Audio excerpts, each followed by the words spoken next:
Well, hello everyone, and welcome back to Laurence Plays Factorio Space Exploration. There's a little bit of tweaking required to get that started. Apparently, I was streaming to the wrong YouTube video on the channel, so it was, which is why it was a slightly abrupt start. Okay, so last time we were playing, I left off here when over in the Science Motorium area, and I'd been playing around with getting some beacons in to sort of improve things. So over here we've got this beacon here casting its effects on all of these computers down here. So again, we're making the significant data a bit faster. And this would be a bit more important if I actually had some research running. So I should probably get some of that going. See what seems like a good idea. Let's have that one for a start. See how quickly that goes. And also over here, I put in this beacon with an enormous quantity of speedy stuff in it. And that is all then making these run as quickly as possible. And I've put as many of higher tier as possible of productivity modules in these, which appears to mean about 6.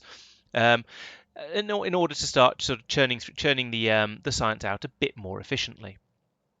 So with all of those in there, as you can see, we've got a productivity of almost plus 100%. So I'm getting almost twice as much science out of each one of these science packs as you would through sort of a standard one of these. This one's not quite as good. This one's only at 76%, but that's because some of these are only tier 3 productivity modules because I ran out of the better ones.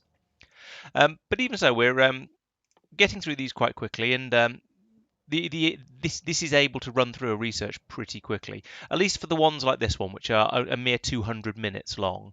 With the fact that these run at 10 times normal speed, and then I've got them running at an extra 6 times that. They're running 60 times faster than a normal lab would. So these are really rather quick. And then this one's presumably running even faster. Yes, this one's even faster because it's got fewer productivity modules in it.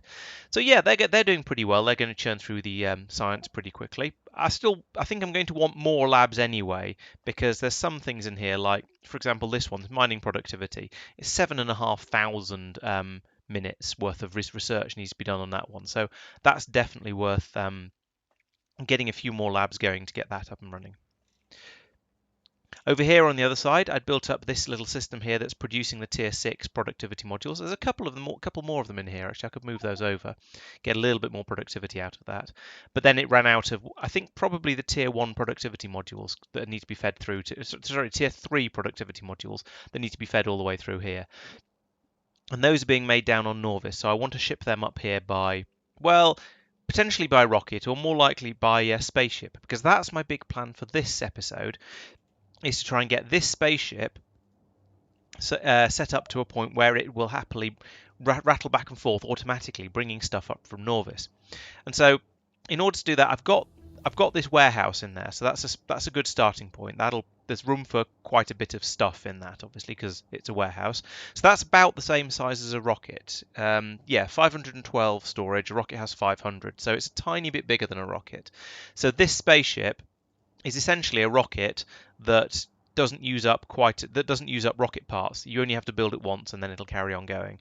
But I do need to have a loading and unloading system. I need to work out how to do automation and so on and so forth. So that's going to be my my big struggle and my big push for this session, I think. These fuel tanks. Now, the other question is how much does launching this rocket use in the way of fuel? It'll be interesting to find out whether that's more or less efficient than just running it off, than launching a normal rocket up from Nauvis. But fuel is relatively cheap. It in theory at least just comes from oil, and whilst I haven't got it being made from oil for that part of the base yet, that's the plan for eventually. So let's get started on that. First thing is I'm going to head over there. Now, I know that in order to get... they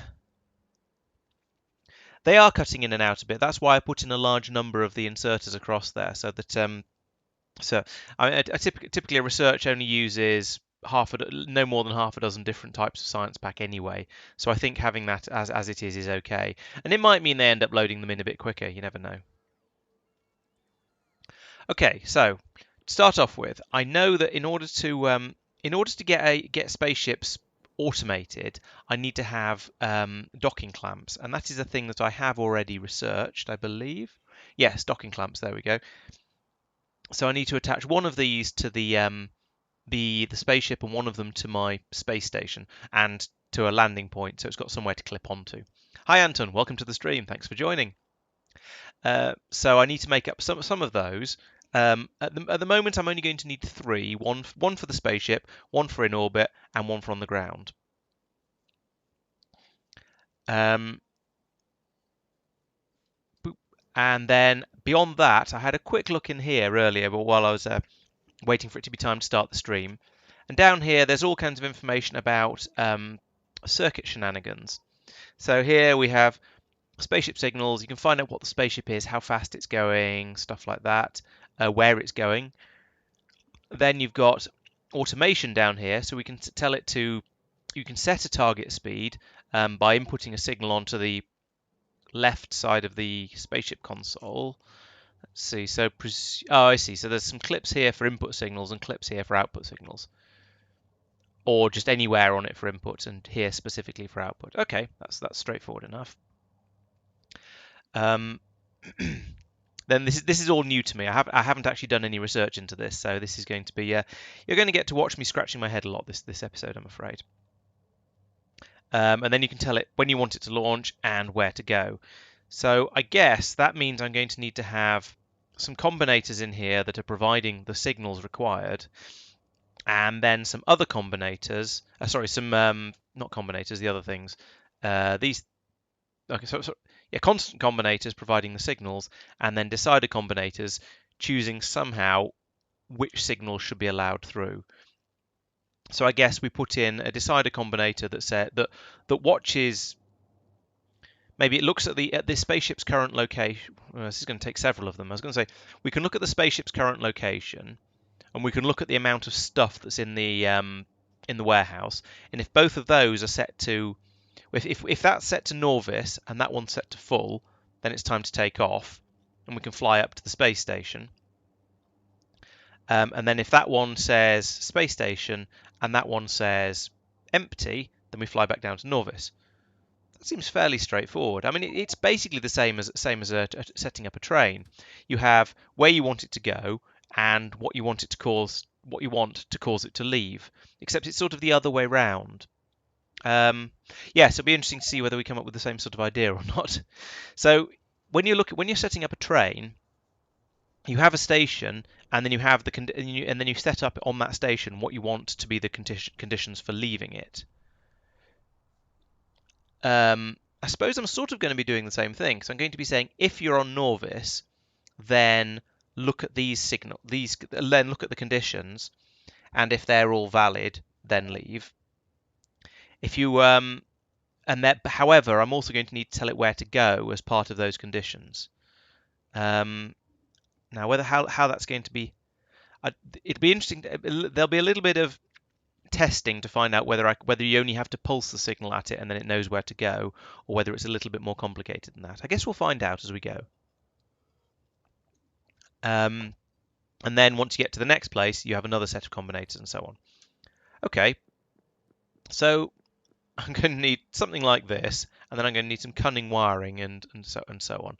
So let's go in here and just start putting things down and thinking about it. He says coming over here without any copper to make the things he actually needs. Are you copper? No, you're not. You're copper.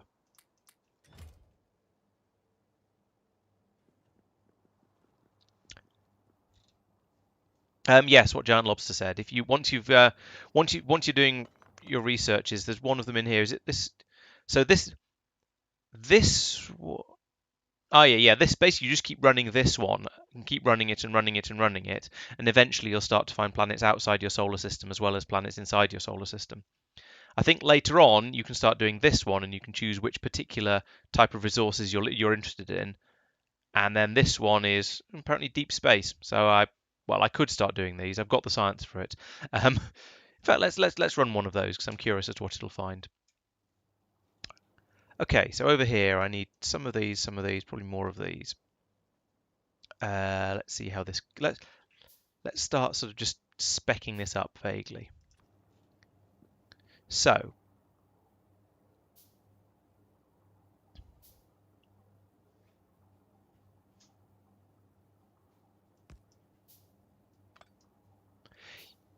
You definitely do get them from satellite launches, but I think you can also get them from doing that research.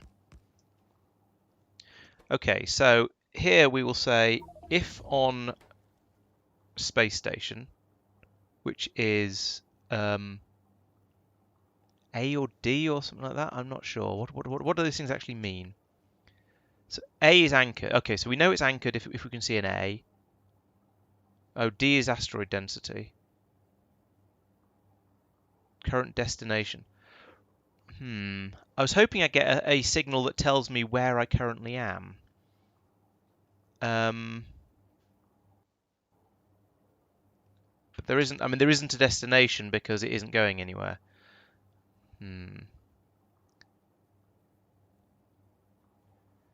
So what I'm going to need to do, let's start. So that needs to connect to there, and we say if I want to say if there's something in every stack, but I don't think you have a stack option in here, do you? I was hoping there'd be a where am I as well, but it doesn't list it in here. So the Informatron says spaceship signals. You get the current spaceship's ID, you get the speed, distance to the selected destination, current destination if any, but there isn't a destination because it is somewhere. Oh, actually no, you should. You should get a -1 and a destination perhaps. Maybe it's because I've not set up any automation yet, so it's just it's not outputting anything because it hasn't been sent anywhere yet.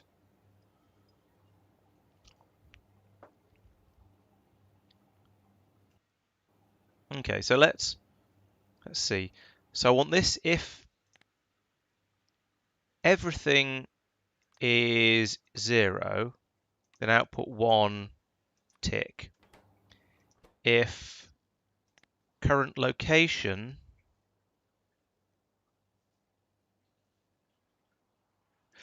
yeah, I did that, and it's not outputting a location. We've got A, which is the something else. A is if that it's telling me it's anchored and where it's anchored to. Oh, anchored zone ID, not right. Okay, so right, yes, A is where it is. So A is set to what was it, 511? Yes. Okay, so if A equals 511, then output 1 green tick.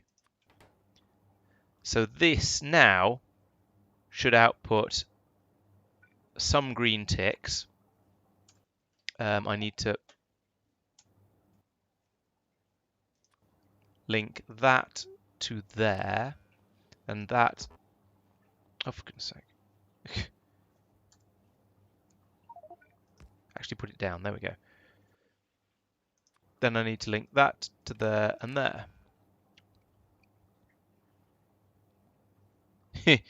Yeah, I assume there's some sort of a certain amount of randomness in there. Right. Okay. So here we go. And I want this one to say when tick equals 2,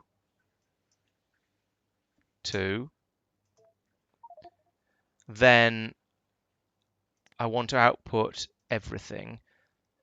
And I'm also going to input into this the next destination. So I need a combinator and the general instructions for where to go. So if we have a look at the automation again, we see things you can send in are target speed,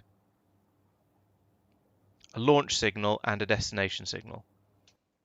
Okay, so we have a target speed. I'll pick one of those in a minute. A destination signal, sorry, a launch signal rather, which is that one. And the destination signal, which presumably is going to be one of those. But I need to check the number for that, which will be in here.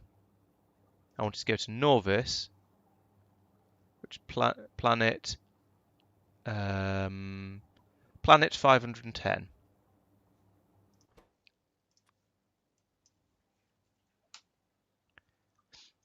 Okay, and what speed am I capable of even doing with this ship? Do we know? We don't know. I'm pretty sure this ship is okay to go as fast as it wants to. So let's set that to about 10 million. That's fine. So it'll go as fast as it possibly can. And then we also attach that to there, and we attach that to there. Oh, okay. Well, yeah. Oh, I suppose this allows you to go at different speeds if you know that where you're going is through an asteroid belt or something like that. Oh, I just did a deep space discovery. Let's see if I've spotted anything interesting from it. Did it tell me? Yes, it did. I've got a window open over the top of it though. Discovered new asteroid field, shattered skies. Shattered skies. So this is an ice. Oh, methane ice. I mean, that could be vaguely useful. It's 31,000 out from Nauvis orbit though, so it's a very, very long way away. I don't think I'll be going there particularly soon. At least not until I've built better spaceships. Oh, is this my spaceship? Yes, it is. Cool. So they appear on the map as well. Oh, that'll be so you can have a look at them when they're off traveling somewhere.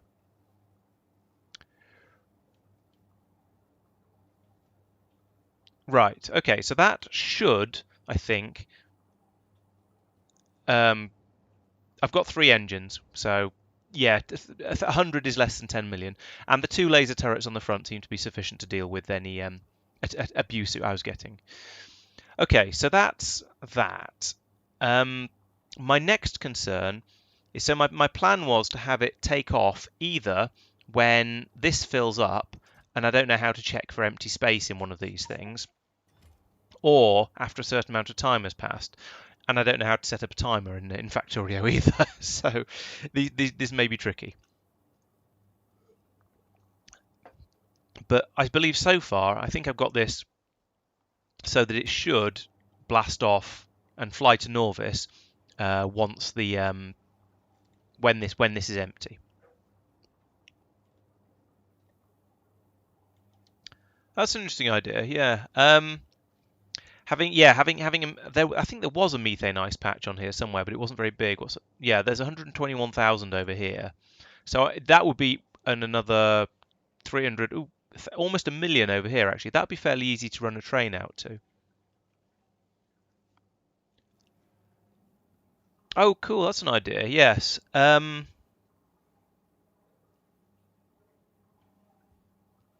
Yeah, feed the output back to the input. Yeah, so I'm running at 60 UPS per second, so it'll drop by 60 per second, so 360 per minute. No, 3,600 per minute even, and then I wanted to wait for about 15 minutes, so that's another number that I could find fairly easily with a calculator. But yeah, as you say, and have a thing that inputs something else when it's to reset it. That seems reasonably doable. I'll just have to have a bit of a think about how to. Yeah, 10,000 sounds reasonable. No, it doesn't. So if it's 3,600 for 1 minute, that'll be a 10,000 for 10,000 would be 3 minutes. Yeah, 54,000 sounds much more reasonable.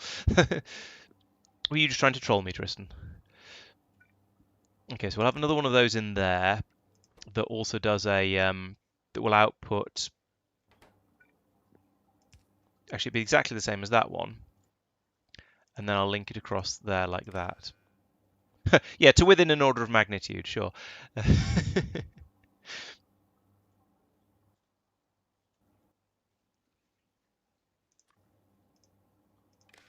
No problem. I know the feeling.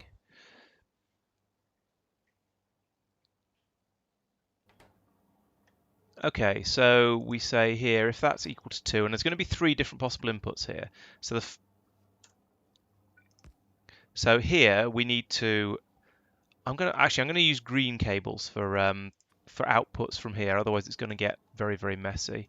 So it needs to go to there and I suppose to there. And then we'll get the red cables, disconnect that one, and then link that one to there. And then this one on the end is going to have to be the timer.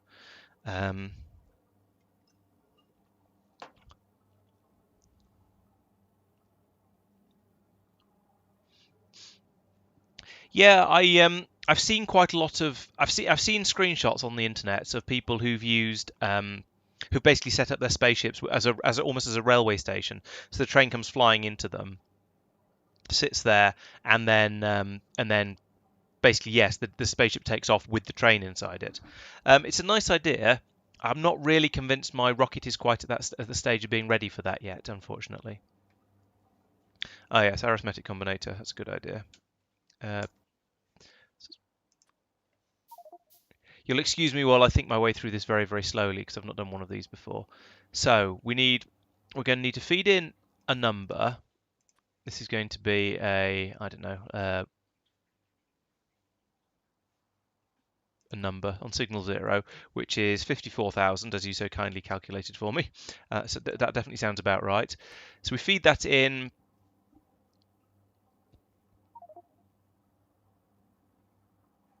And we want to do that when the spaceship lands, but only, or, no, actually, no, we feed that in whenever the spaceship is in the air. So if,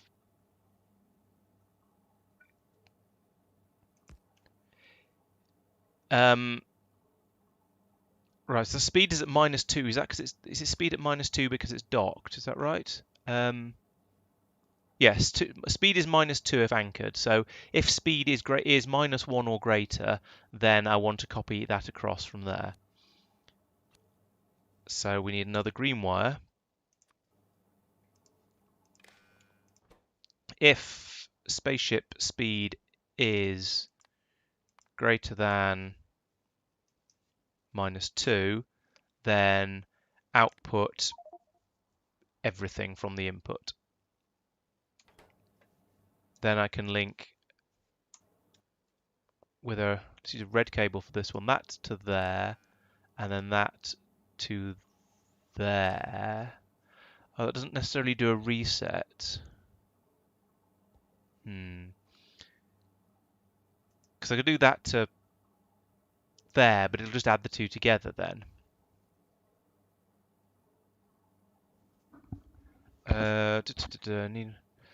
Decided combinator outputs everything in it, output fed back into itself, arithmetic combinator that subtracts your filter when timer runs out. So the decider is easy enough. We take this one here, and if 0 ever goes less than 0, then output one green tick. Like so. So that'll get it started. When the spaceship lands, this will punt 54,000 into here, and then we want to take the input number of zeros and subtract 1, and output as a 0. And there we go. That's spiraling downwards merrily. Whenever we're in space, this will chuck 54,000 into it, but I need a reset on that.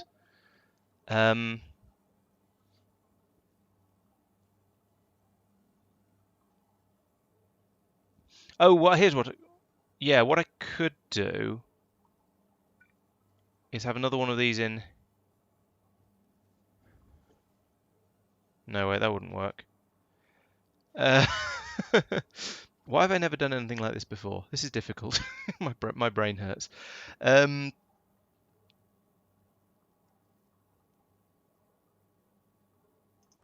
other options do I have? Okay, so don't have any other options in here. I almost want to put in another decider combinator that says, oh, I could feed that through there actually.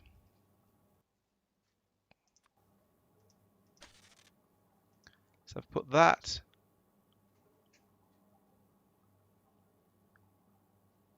to there, and then we say if speed is greater than -2, then output the number of zeros. No, that's wrong. It'd need to be another one of those.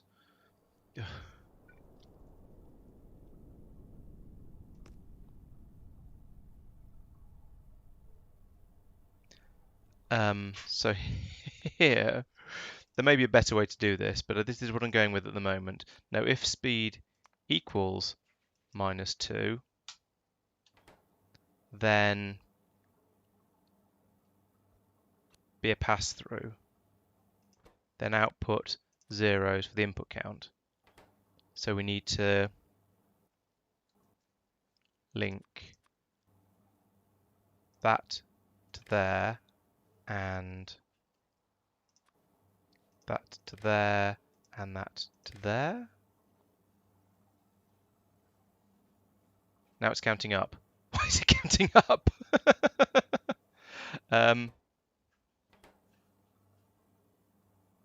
It's counting up very, very quickly as well. I bet I've looped these cables somewhere. No, that's only... Yes, there. That's where I've done it wrong. That shouldn't be connected to there. Right, okay, that's going a bit more slowly now. So... It is counting up, though, still, which is a bit weird. I think.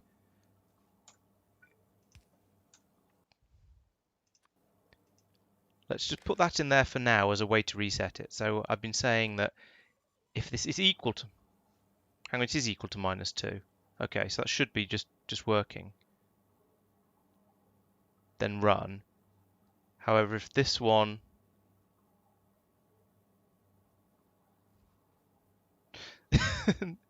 Oh, I definitely should have been planning this off camera because this is making my head hurt.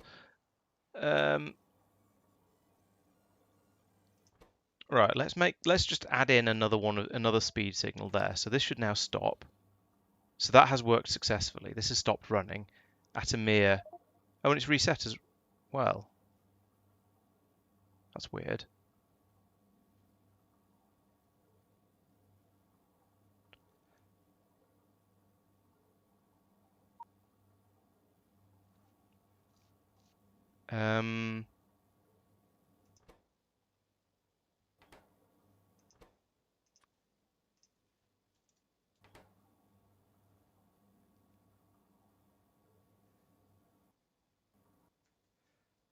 Now if I disconnect that, it should start counting again, which is say yes. There we go. The number's gone negative very, very quickly. That didn't start at 54,000 clearly. Oh, but it wouldn't because this never got to the in space thing.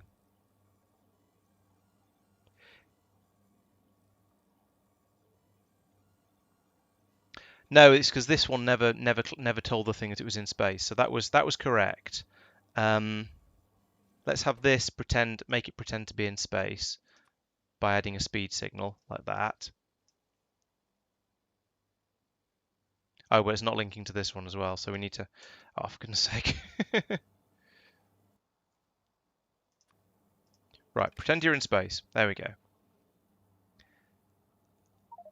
So now they're both pretending... It's both pretending to be in space, so this should now be forcing this to be 54,000, and it is. So that's, well, it's forcing it to be 53,000 at least.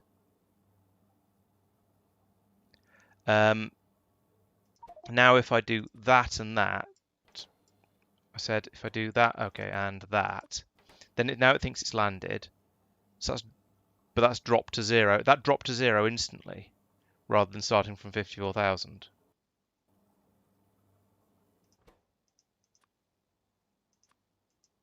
Oops.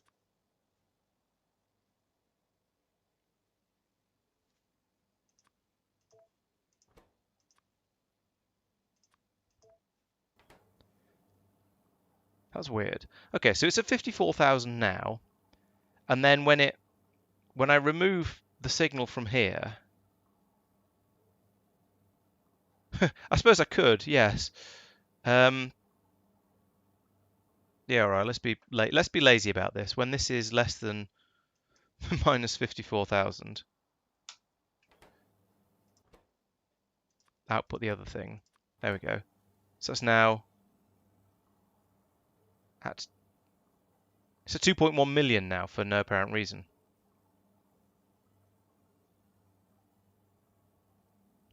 And I assume that's running, but what's it got? How did it get to 2.1 million? This is a this thing seems to have a mind of its own. Let's... Oh, I don't know.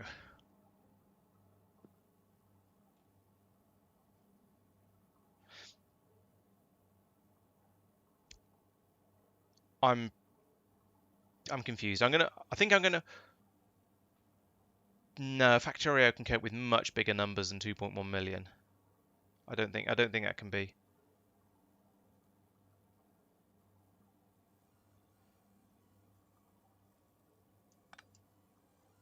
I think what I'm going to do is I'm going to when there's nobody watching me and laughing at my incompetence, I'm going to have another play with this timer system and try and get that working. So I'll just delete this side of it for now. What I will do is see if I can get it to fly to Nauvis automatically, because that part seems easy. Basically, I've said when the box is empty, fly to Nauvis, and we've got the check in the box and it's not outputting anything. Here we've got the checking that we're in space and it's outputting a 1. So this part is working as I expect it to at the moment. Yeah, you're probably right. That would make it a bit easier to test it. And then to be honest, going to and from Nauvis is probably not the best thing to be testing this with, because it's picking up a miscellaneous box of who knows what. So yeah, I'll come back to that in a little while. First, I'm going to go and make the what do you call it? Spaceship landing clamps. So that should be fairly straightforward. I'm just going to use the standard. Put down a assembly machine. Put down a blue chest. Put down a red chest. And go nuts. So spaceship docking clamp is that one.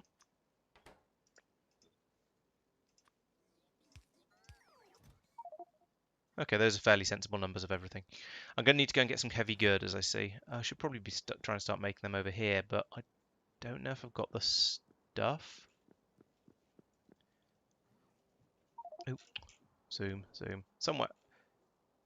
Here we go. Now, this is all beryllium based. This is holmium stuff. Up here is all. No, this is beryllium and holmium again. I don't have anything doing the iridium stuff. Yeah, I could. Yeah, have it load in a certain amount. Yes, Kellyanne, thank you. Yes, writing it out would make a lot of sense, but I'm not sure I'm not sure whether it would make a good stream. So it's a good way to think through it, even if it's not the best way to, even if it's not the best streamy way to do it. So I think I probably will resort to that at some point. But for now, I'm going to try and do it slightly more. Manually isn't quite the right word, but yeah, you know what I mean. Right. Okay. So I need to not there. There.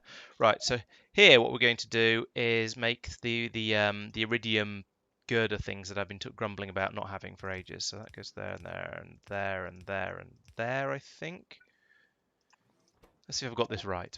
I hope I have. So we're making iridium plates, then we're making... No, I've got it wrong. I should have started off here, making iridium plates. Oh, and they just get made straight into girders. Is it simpler than I thought it was? Yes, but not in one of the... Oh, there it is, iridium heavy girders. It is, it's just straight out of plates. Okay. I thought there was an extra processing step in there. Okay, so I want you to summon iridium ingots. Yeah, 20's fine. Do it the old-fashioned way. And we'll build some girders. And then these can get passed over here. We'll start getting the clamps we need. Don't know how big clamps are, but this should get that working. Ha! Yeah, yeah, launching to a planet with biters on it is a little bit tricky. So, or at least I suspect it would be. So I've carefully not done that. If I look at some of my other planets, you'll notice if I sort by planets I've actually been to, TM, these are all the ones with a 0% threat rating, apart from Nauvis, which is obviously I started there, so I didn't have much of a choice. Whereas if I go off and look at, I don't know, this planet, well, actually, just for fun, let's find the absolute worst one. If I go and look at this planet, load please, can have some planet. Oh, there we go. yeah, if we look at this planet, actually, because no, this is unfair because it's only just started to search to draw it. It hasn't had a chance to explore. Let's lose that one. Um, let's look at where have I? I'm sure there are some of these that I thought there were some of these that I'd already looked at, but maybe I went through and deleted everything, all the information about them because it was just they're all just a bit too depressing. But yeah, if you scan them and then just leave them for a while, then they get absolutely heaving with biters before very long. And as you can see, yes, there's quite a lot of them here, and if you give them a chance to start expanding before you go to the planet, then it just gets even worse. So one piece of advice I'd give you is always make sure you trim a surface before you go to it. Feels a little bit cheaty, but yeah, it makes it a lot more manageable when you get there.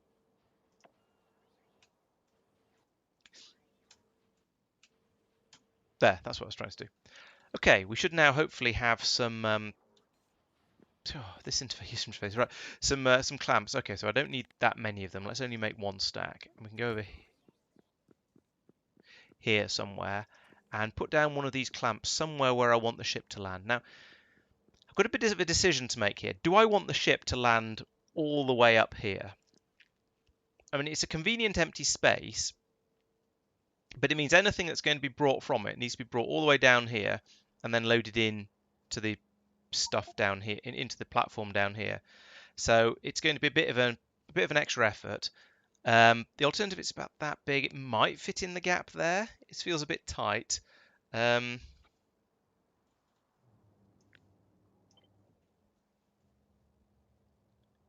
no, not quite. Won't fit in there. I could bring it in, drop it in, land here. Then it's just a sort of a run straight across here to get to dumping it in here into this warehouse, which is where the stuff all needs to go. Or to be honest, I might just run a single belt. Um, yeah, so my medium-term plan is to have one spaceship doing essentially what the rocket that lands here does, and that's bringing up miscellaneous stuff from Nauvis. So all of the things that go into these chests, so all of the space belts, the pipes, the railway lines, the motors, the low density structures. Actually, not low density structures.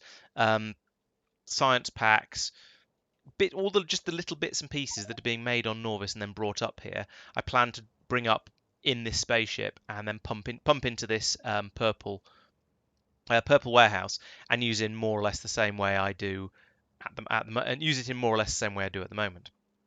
Later, much later probably, I'm going to start replacing all of these with spaceships as well.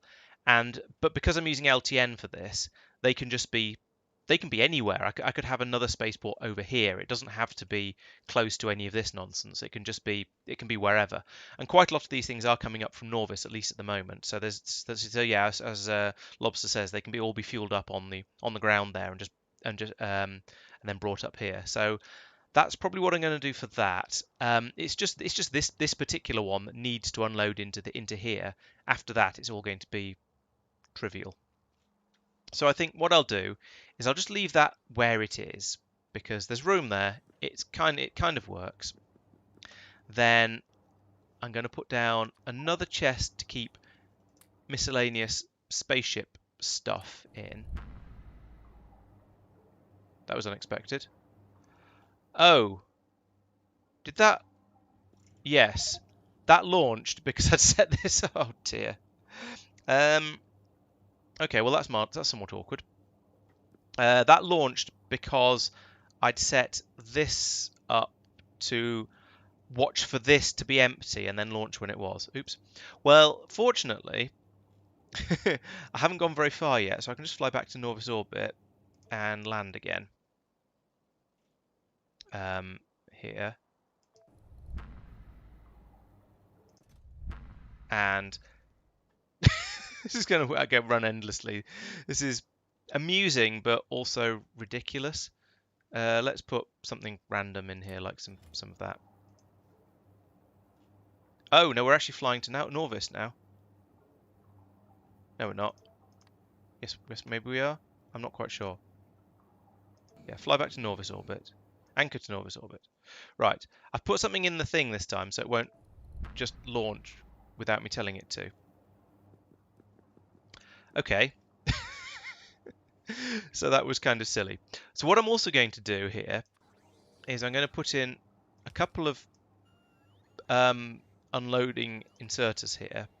Up onto the right. So if I do that, that'll all end up on the same belt. Then down here, I'm going to run somewhere for a belt to go like this.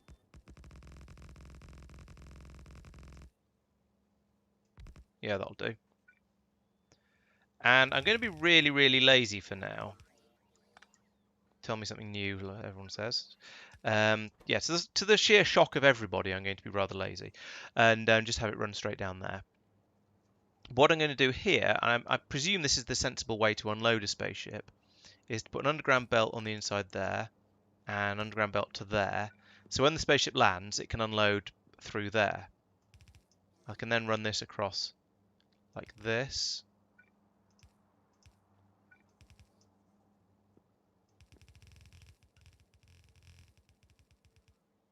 Like that.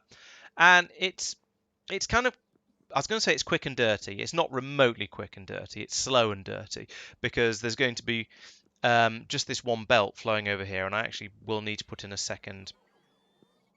I can't put in a second inserter here realistically. Well, I suppose I can. A bit more dirty spaghetti.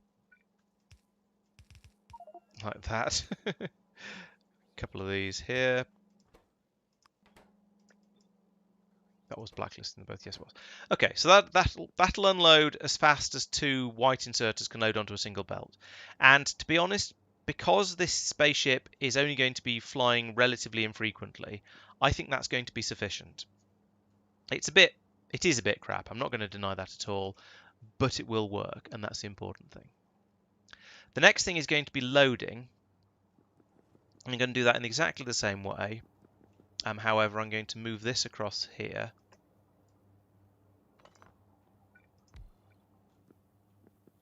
And then try and remember how it was linked up. That was a mistake. I shouldn't have done that.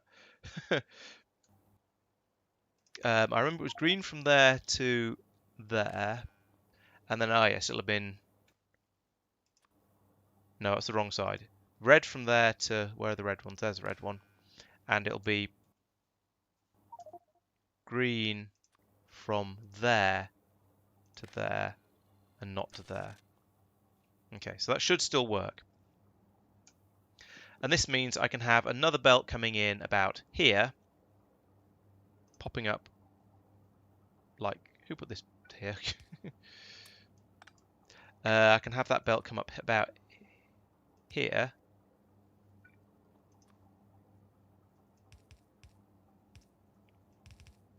And then have some inserters over here. Like, so this is, and as I said, I implore you all to completely ignore my horrible, dirty designs here, because this is sort of a proof of concept to make sure I understand how the whole thing works, and that the basics will do what I say. Now, my first concern is that when the ship accidentally launched, it didn't actually go to Nauvis. Oh, actually, no, it did start moving. Actually, I take it back. This may be okay. So I'm going to need to have these clamps now. So there's one of these will go here. That's a landing clamp. Then one will go here. 2 tiles cannot be emptied. Okay. Then one here like that. Okay. So that gives me a landing point. I believe you can pass signals and possibly fluids through these as well. But I'm not too worried about that at the moment. That will do. It's just a landing place. The important bits are here and here with the with those inputs and outputs. Okay, I'm going to try and launch it to Nauvis and see what happens.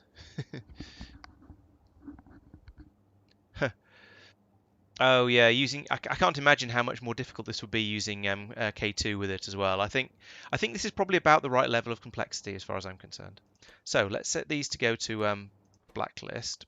They will now quickly empty this chest. And the spaceship won't launch because I haven't launched it manually yet. I don't know why it did launch before then, because I hadn't... Oh, I suppose I had launched that spaceship manually, and then I'd come back up here and just put a load of cabling and stuff into it. Okay, so that's all coming down here. This will get... Yeah, this is getting loaded in here exactly as you'd expect. So that seems to be working. Good. Okay, happy with that. So now we'll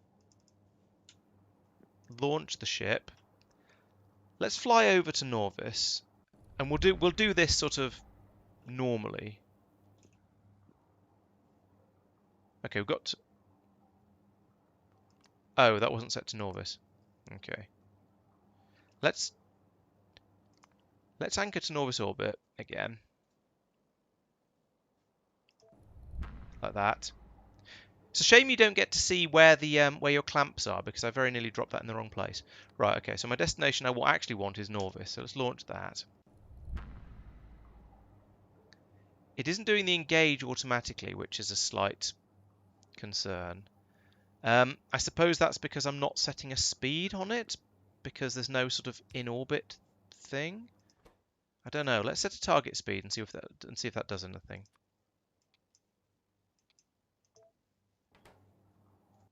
I'm very much making this up as I go along. Can you tell? All right, there we go. Okay, so I'm going to need to have something that when this is equal to, I don't know.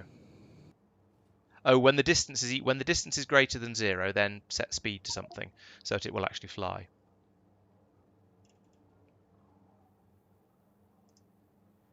What can I use in the GUI? Oh, if I set the target speed here, then it'll auto-engage. Gotcha. Right. Okay, so we've got to Nauvis now. I'm going to just anchor because I don't have a landing pad at the moment. I shall do it. I mean, ideally, I want it to be here, and then just swap stuff around a bit so it'll... Oh. I've just had a thought. The input belt on this is a space underground belt. I don't know if I can use them on Nauvis. I hope I can. Let's just put this over here. It's going to mean a bit of extra of some stuff, but I don't care. Thump. So I'll put another one of these there. So that's something. So that's something to land against. Oh, I need to give these IDs at some point, don't I? Let's call this one, I don't know, 1,000, because I don't know why. And this one could be 1. All the ones on planet can be 1 until I need to start using more than one material on them. Oh, okay, good. I can use this. Oh, yeah, because I was fueling this on the planet, so they must be. Yeah, you must be right. Okay, so we put this here for an input. Oh, I'm going to need to transmit the contents of this chest, of this warehouse, to this receiver, the from orbit receiver, to make sure I don't end up carrying too much stuff. So bring me a transmitter, please. Just one transmitter will be sufficient. On the way, 4. Great, thanks, robots. Oh well. Hopefully there'll be enough power in here for that to work. Why is that lost power? It's covered by this, which should be powered by these. Are these... And even if it's not, it should be powered by these. Oh, maybe it's night time at the moment, but even so, it should be getting power from the accumulators.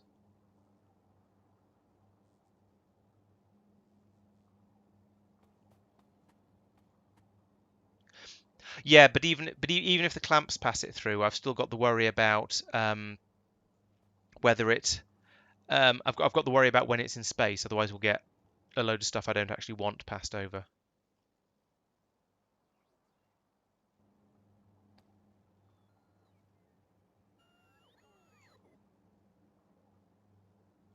Oh, yeah, I might be. Oh, they're fully charged now though, and that seems to be okay. So it's happy again now, kind of. So I guess I'll try not to worry. Emphasis on try. Where are those? Where are those transmitters I just ordered? Apparently they didn't arrive. Are they still en route? They shouldn't be coming from that far away. Come on, bring me some transmitters.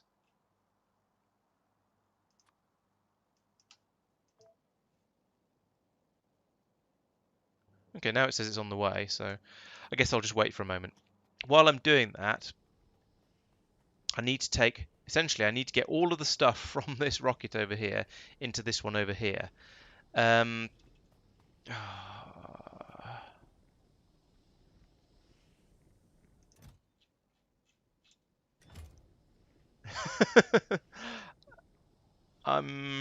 there must be a good way to do this. So these inputs, the sort of the miscellaneous ones, are easy. I'll just grab the belt from here and run it all the way over there and pass it straight into here. The tricky part is all the other stuff that's being loaded into the rocket from these belts. Yeah, the sushi isn't difficult. That's sort of a solved problem. I can put in, as I say, I can get some blue belts and put that in. Blue splitters, and lots of blue belts. So yeah, that's easy enough. I can grab all the stuff that's supposed to be coming in from here. Oh no, why are those going? I mean, I think I know. Alright, I'm going to be doing this again manually.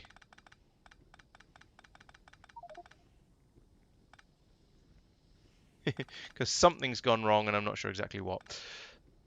Right. Alright, I'll use a space one. Okay, so what I've done is broken the signals and now I'm getting everything piped through, which is a bit silly. Oh dear.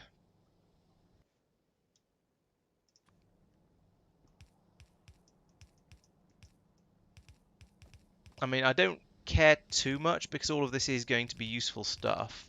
So I'll just run the belt first anyway. Oh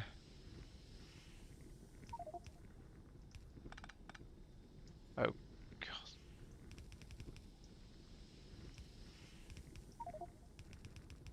No, none of this is what I want to do. Ah, I've made a mess. Right. Take all of that away. I don't want any of it.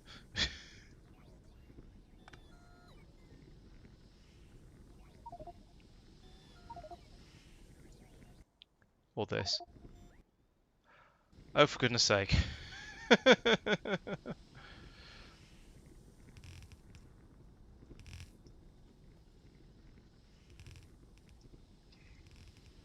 Right, so there's my input. Now, there needs to be a... Oh, I can't get any of the useful stuff I need because my inventory's full. Oh, I've got one of these now. Okay, good. So I can put that in there. And if I wire that up to this and call it from orbit, like that, then anything that goes into here will be counted towards the stuff that we believe we have up in orbit. So that should solve that problem. The next thing is that for some reason I don't seem to have very many logistics bots. Where are all the logistics bots? There's 2,000 of them. Oh, they've all flown over here for reasons, so they all have to fly back before they can take all this junk away from me. Actually, but here's a better idea. I don't want to put that in there, but I will for now, so I can take that out of my trash slots, put it in there. And this is all stuff that needs to go back up into space. I just don't want any of it now. Let's put that in there and put these, on the other hand, can go in my trash slots there. Get rid of all of that. Yuck. That was all horrible. What are you receiving? Oh, you're receiving the from orbit. This is where all of this happens. This really is a mess.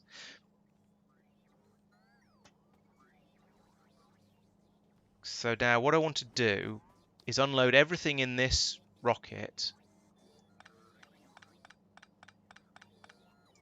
onto this belt here.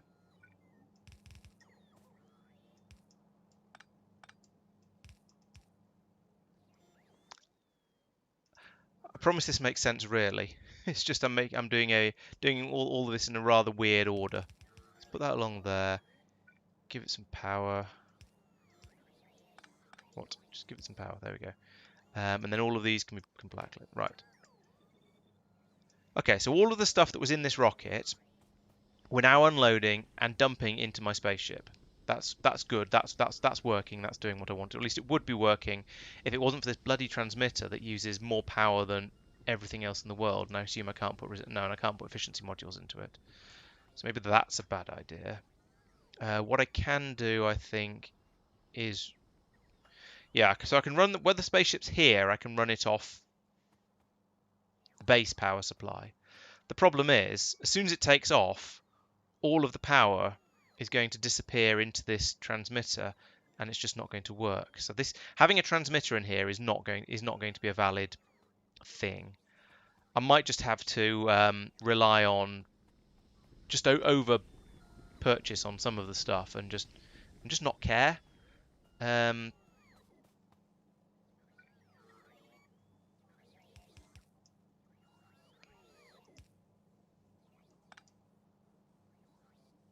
we go. Double the speed there. Yeah, just let more of this come out than I actually really need and not worry about it, I think. But as I say, first thing first, let's empty this rocket out because I want to get rid of this because it's kind of in the way of some useful real estate. And what I'm going to do is down here. No. Put that in. Right. So each of these, I can now run a cable down here and tell them to only run when their relevant thing is less than 0. And then I can link that over here as well. And all of this will start to just work again. So I think that should all be okay. I think. Oh, that was a mess though. On the plus side, I can also get rid of this rocket. Although the rough data substrates, I've got enough boards up in space now, so I don't really need this rocket to be travelling frequently. But never mind.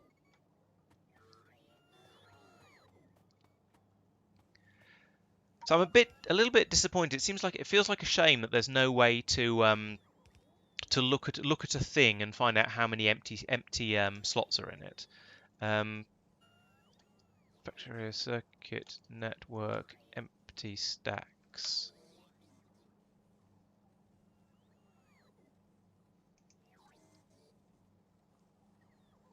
No, I found a thread on the forum saying that that it would be nice to have an empty slots thing, but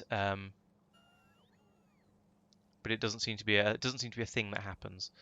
It's a thing that exists in vanilla. That's a shame. Okay, so here we need to link all of these together. I can't remember what that green signal's for. Oh yeah, that was to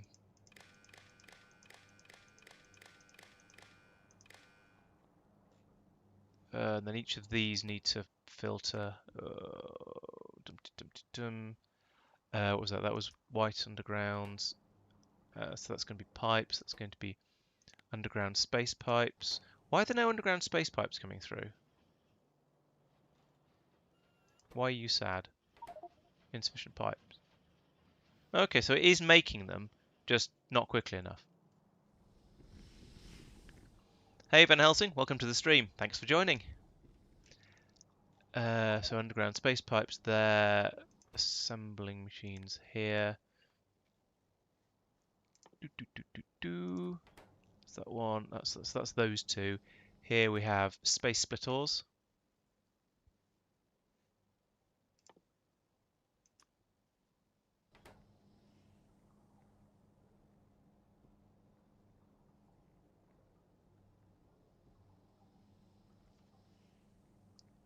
Oh, I see what you mean, I think. Yeah. Yeah, so that would tell me when it was. Yeah. Maybe. Yes, if the belt is full.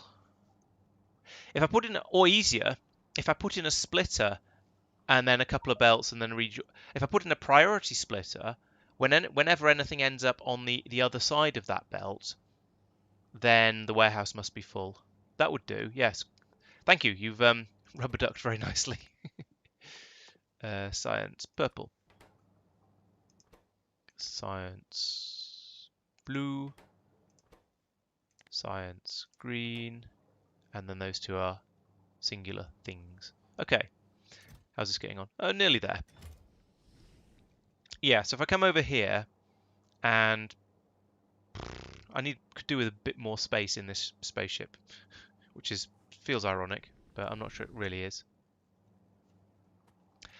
Thanks, I'm glad you like it. Yeah, I'm having a lot of fun playing the game, so it's yeah, good to know that it's appreciated, and that it's wow, I'm making it out as far as Russia as well. That's oh, gratifying. It's nice to know that I've gone international.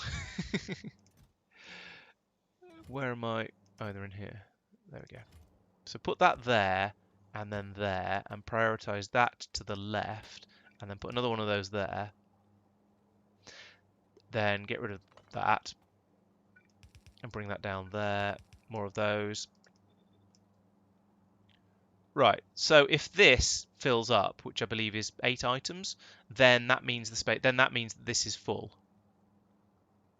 I think that logic makes sense. In fact, let's input priority from the right there, just in case, because I obviously don't want this to fill up.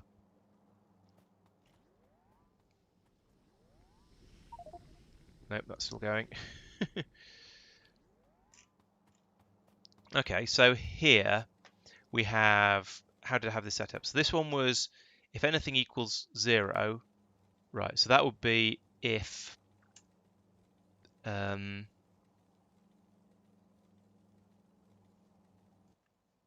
need to bring a red wire from there to there. No, that's linked to this one. That one's linked to input. Disconnect that for now, because that's wrong. Okay. So that's linked to there, which is also linked to here, which is wrong. So let's disconnect that from there. Right. Okay. So this one, if condition anything,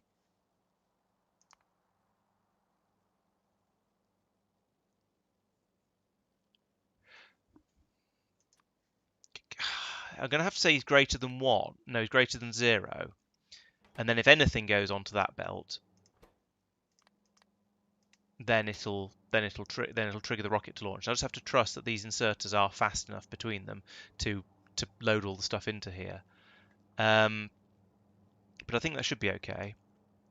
And then this, right? Okay, so this one, then output 1 tick, and if this one condition is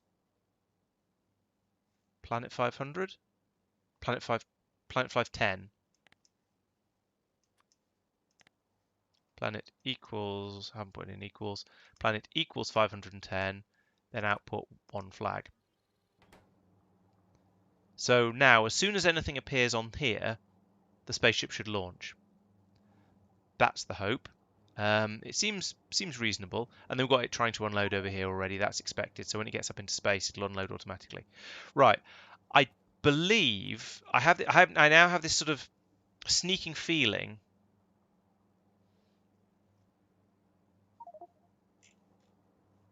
No, this one is the one that needs to have the destination. So that goes there, and we say that should actually be orbit 511.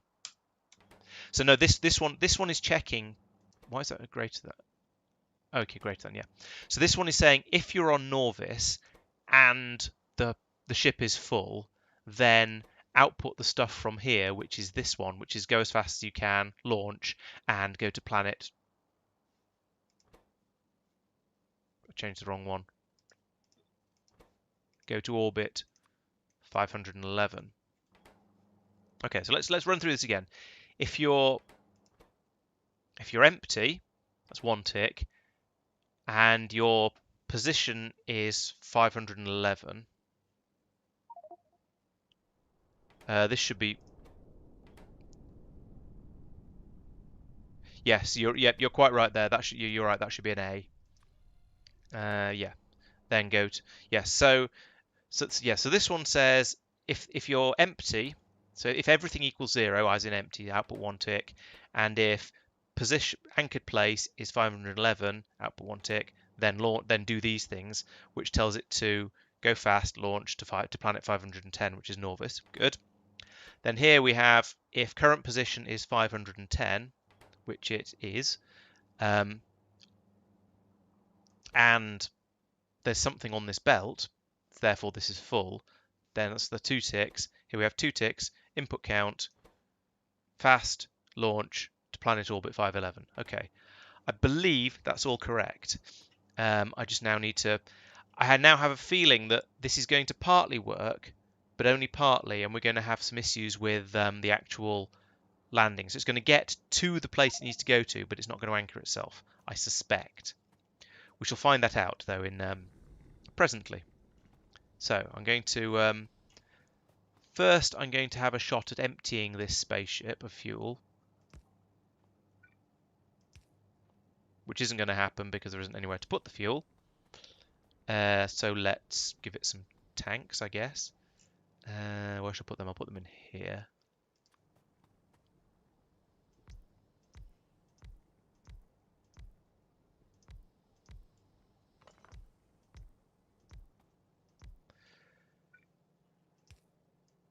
Cool, this episode's been a bit of a head scratcher so far.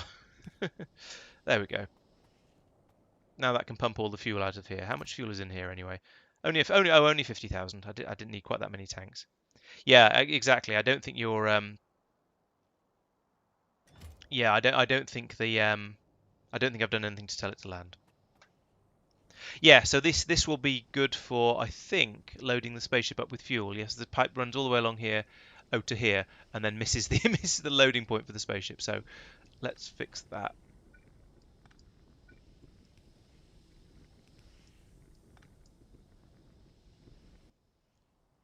Another bump. Pump goes here. Pipe. And pipe. So we can fill that up again.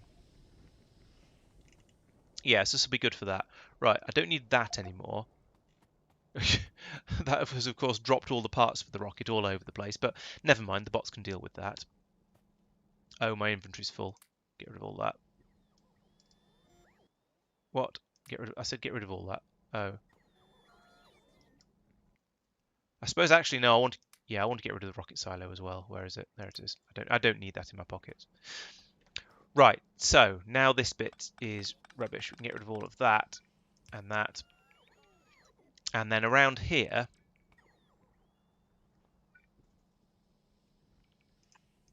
we need to have this.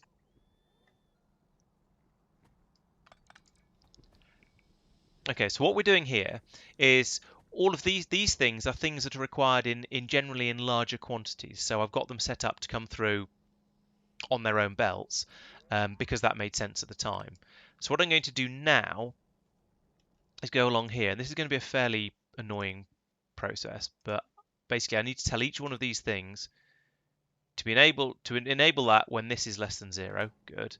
And then what's the other one? Space pipes. When space pipes are less than 0, when underground space pipes are less than 0, when... Are those 15s? I think they are. When 15 pipes are less than 0. I can't see the number on them, which is a bit odd. But I'm pretty sure. That was that one, wasn't it? Yeah, 15 pipes. That's space assembly machines. Less than 0. That one's rocket parts, which I shouldn't be taking to space anymore. I don't think I'll ever have any need for these. So this one should never actually go green. But I'll program it up anyway, just for completeness. Oh, they're in here, aren't they? Rocket parts, less than 0. Then we have space splitters. And space belts. I'll get there soon, I promise.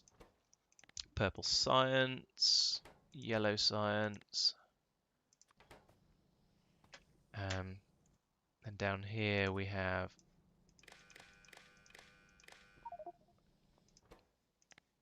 blue science, grey science, green science, and red science. And finally, those weird data doohickey things that are probably not in this menu. They're probably over here somewhere. They're called satellite data, aren't they? So if I search for satellite,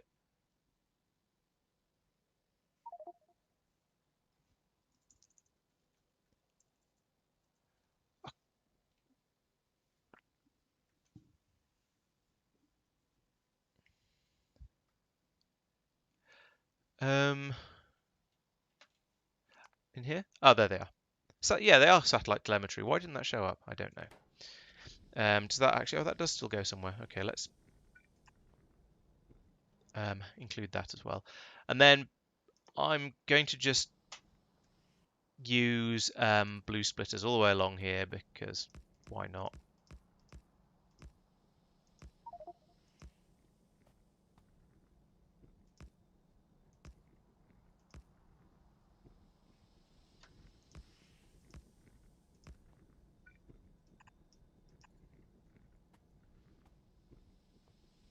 And blue belts.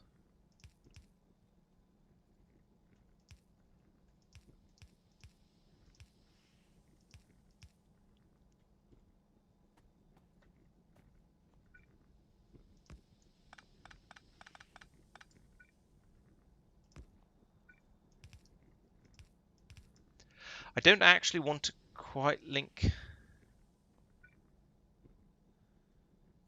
I don't know actually. Nah, probably be all right. This is where we find out whether I've got my numbers right. I want to know what's on this signal chain. Why is it passing through red science? It shouldn't be passing through red science. This is not working.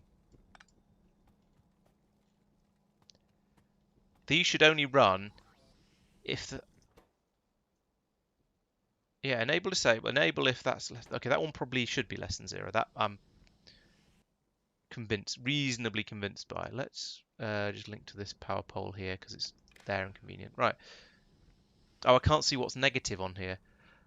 Ah, the purple ones aren't going through. So yeah, this is probably is actually correct. Now my other question is this should going to here, so that should be right.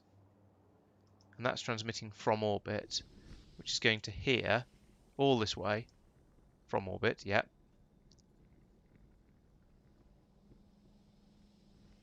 Getting fed in here. So that should be okay. I should be able to just leave this running and it won't fill my rocket up with complete and utter nonsense.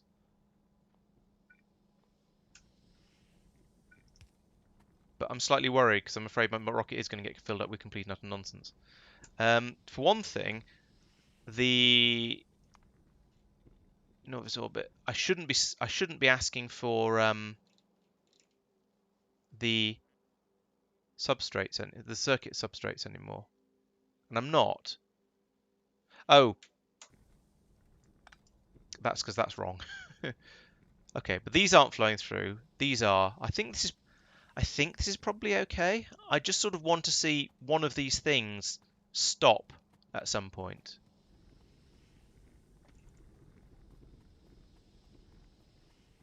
I'm also... Ooh, something's not working here.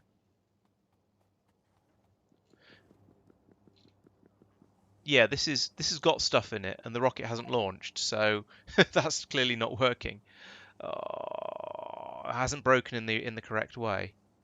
It is outputting one. Yeah, that's outputting a 1, and that's inputting. This is output. Oh, I haven't linked these two together. I mean, that's probably a good thing because I haven't got enough of these. I haven't got enough inserters, it seems, to be loading all this stuff through. Because it's coming through in a scattered order and I'm using stack inserters, which is exactly what Tristan warned me about earlier. So what I'm going to do is move these around a little bit. And then I can put this in round like this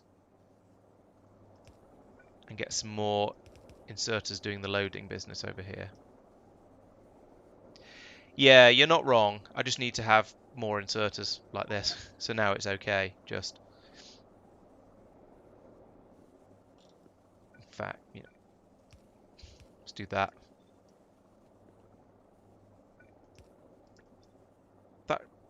That that can't not be enough, surely. How are we doing? I can't help feeling that's slightly more full than it was before, but I'm not really certain. Because, yeah, thinking about it, there shouldn't be any more. There shouldn't be this much more extra stuff coming through, because the rocket should already have been getting all of this stuff loaded into it.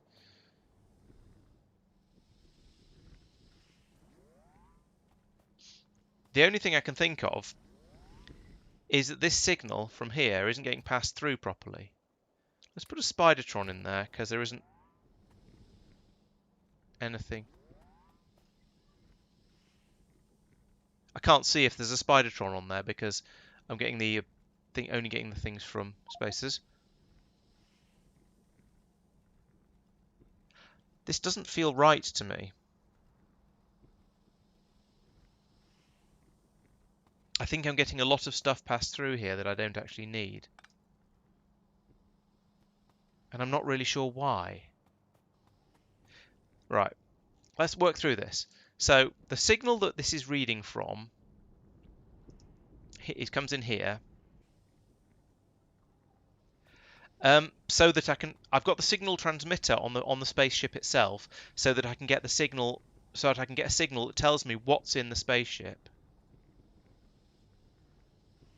That's true, yeah. All right. In fact, I've done that up here. That was at one point connected to something. It's not anymore. So if I hook that up to this pylon, yes, that's still asking for 5,000 batteries, 5,000, yeah, all of that stuff, despite it being fed into the spaceship. So it feels like this transmitter isn't working.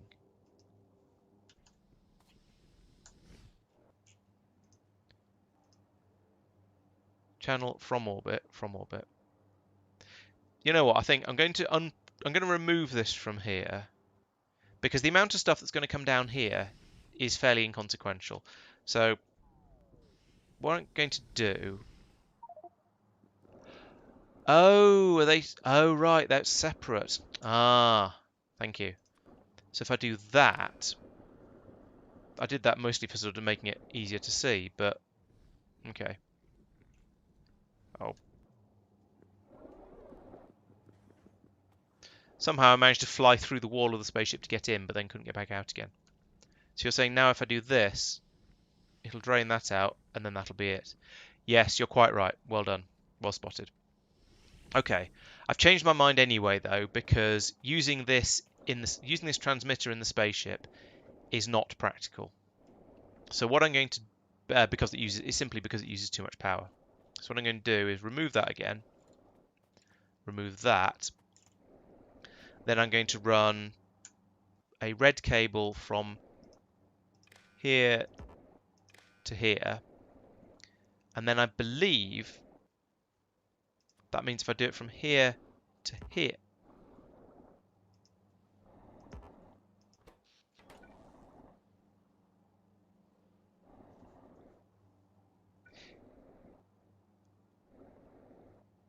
Stop being dumb. Right.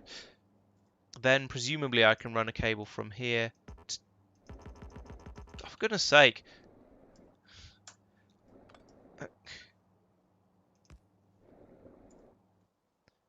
Cable from here to here. There we go. Right.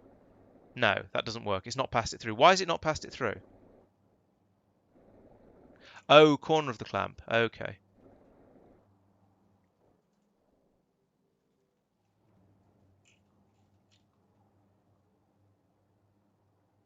Oh, down there. Gotcha. Right. Okay. So, no. Red cable. Don't go. No. Stop being bloody stupid. From there to... don't understand why these wires don't reach. They both missed, I think. Probably. Oh, so that is correct. Okay. And it's there to there. And not... So it has to be specifically to the back corner of the clamp rather than to the body of the clamp. Yes, it appears that you're correct. Okay, thank you. Right. Now I can run that from here across the base somehow. Won't reach there, of course.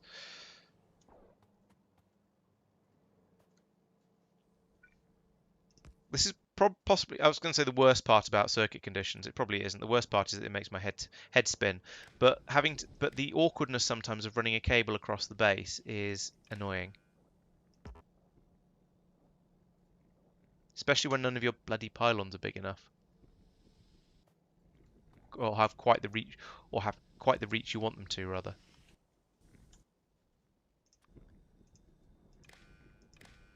Right.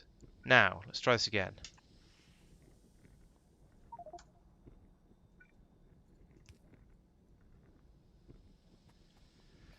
Phew.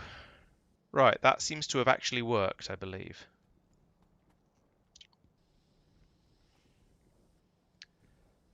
Okay, so now that's some horrible spaghetti. I don't like it very much, but I'm going to kind of ignore it and come over here. All right, so that comes in, gets loaded into the chest. Good. Okay, I feel like we now actually have the beginnings of an actual spaceship that may work a little bit. So let's go back to putting useful spaceship bits into here, because I'm probably going to want them later, and I don't want them cluttering up my inventory in the meantime. I am going to want as many solar panels as I can squeeze in here. Yeah, like that. That'll have to do, I guess. Okay, I don't think there's really anything else to do here, apart from fake a thing so that the ship will launch and see what happens. Oh yeah, I need to put that cable in. That was the reason it didn't launch before when I actually didn't want it to, but conveniently it didn't launch. So put that there. That's now hooked up there, so that should trigger a launch. If I just take some random piece of detritus from my inventory and drop it in there.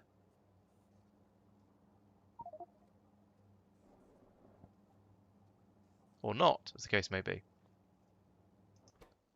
So if anything is greater than 0, output 1 green tick.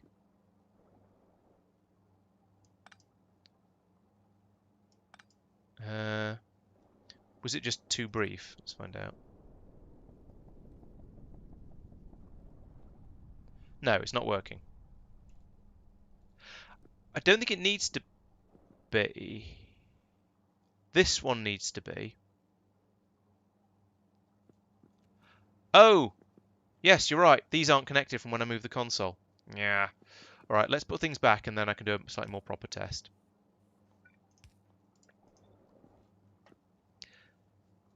Yes, you're quite right. When I moved the console from over here to over here, it broke all of the connections and I only put some of them back, so that needs to go up to there, like that. Right, take 3 and action.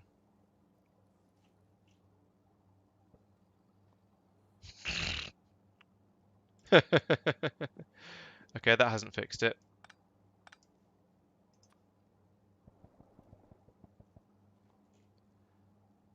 Right, so from there we've got 3, so we've got an output signal coming out of there. Here we've got all those input signals. We haven't got an output signal. Oh, no, that's right. Output everything with the same thing. There's only one in... Oh, that's not connected. Is that what you were saying, Tristan?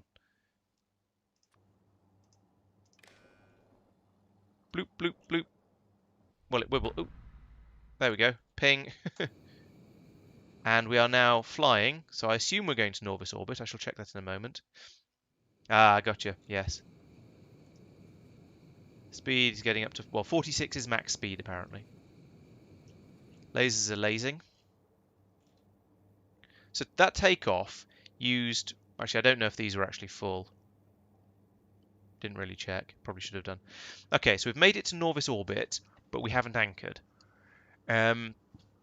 So I need some sort of system that I need to know what we get here. Which of these tells me that we've arrived. Presumably, is that the speed of mine? Oh, it's the output. Let's have another look at the things it says. So distance is -1. Current destination, if any. Yeah, probably will, but that's as far as it's going, so it's kind of okay. That's anchored, density. So I could look at it. Yeah, if arrived, right. So if I ever get a -1, I need to tell it to anchor. Automatic landing. Ah, here we go. So if I get a -1, I need to tell the anchor. I need to send over anchor signals. And if we make them the same, if we call the anchor, give the anchor the same ID on both ends, then all this needs to be is one of these.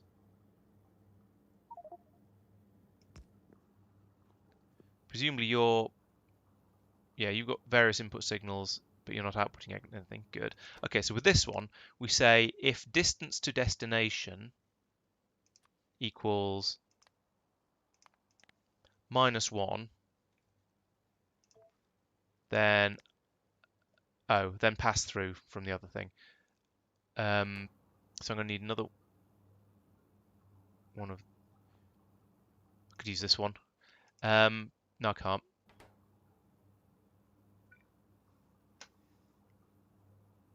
Then we have. Okay, so we need to get our anchors the right way around. Let's check this. So the spaceship.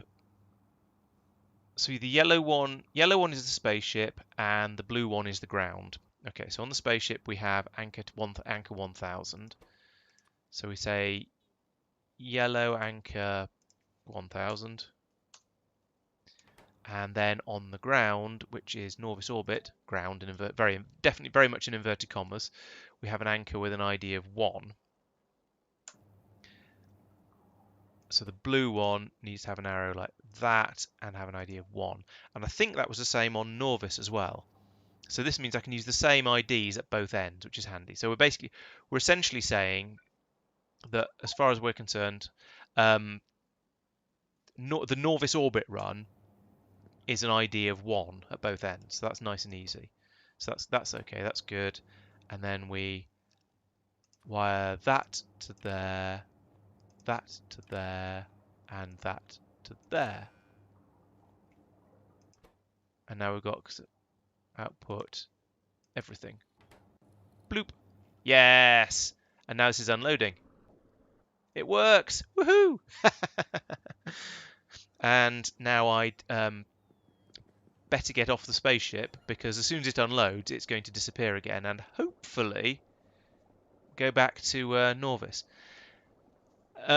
Now I do have a concern. Actually, no, I'm going to get back on it, because it occurs to me, if this spaceship launches and there's a problem with it, presumably it's quite likely that it'll get stuck in deep space, and whilst I'd be able to use the navigation view to fiddle with circuit settings, and to be honest, I'd probably be able to use those to bring it back, I guess, and wiring and so on, I wouldn't really be able to get on board and just fiddle with things. So once this empties, I think I need to go back to Nauvis and have a look around.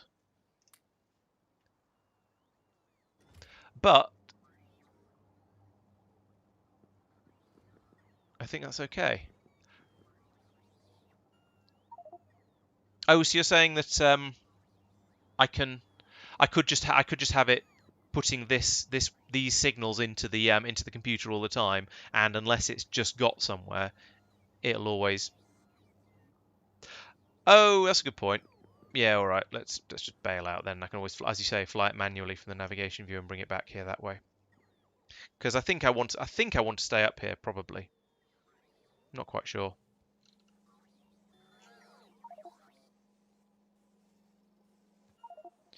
Now this may cause some issues. Hopefully there's enough space left in these chests for all of this science that's coming through. I think there is. It was this one that was causing problems before. So hopefully we'll have enough overflow for all of this science, all this extra science I ended up bringing by mistake. But I think that should be okay.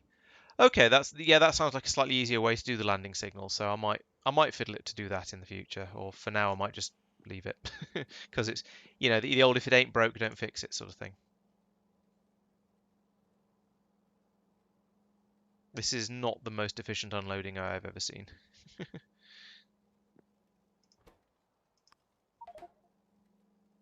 There we go, that's a bit better.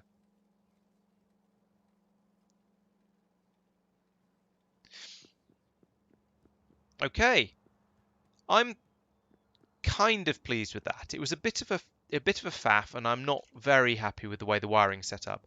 And I haven't managed to get a timer working yet, which is a bit of a shame. In fact, that's something I can have a play with while I don't need to be on the spaceship for that. It's just something I could build up and go, how does this work? So we have a decider combinator where let's have a reset signal where if R is greater than 0, then it will send a 0. It'll send 1 0 signal. Let's say C for count signal. So I can reset it by putting in an R. Well then, oh no, that won't work. I want to be the else. I could use a second one of these. I'd say when R is 0, then send through the input count. And then I could have my mathematical one that I can't find. There it is.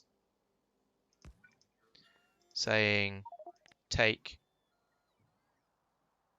count and add 1. As a C. And then I have another one of these that says if C greater than 50, let's just say 2000 for now, then output. And I presumably have yet another one of these that tells that when to produce an R. Like if in space, produce an R. Oh no, this would just be if the in space is the case, then output a. And I can't remember what that was. What does it say when it's in space?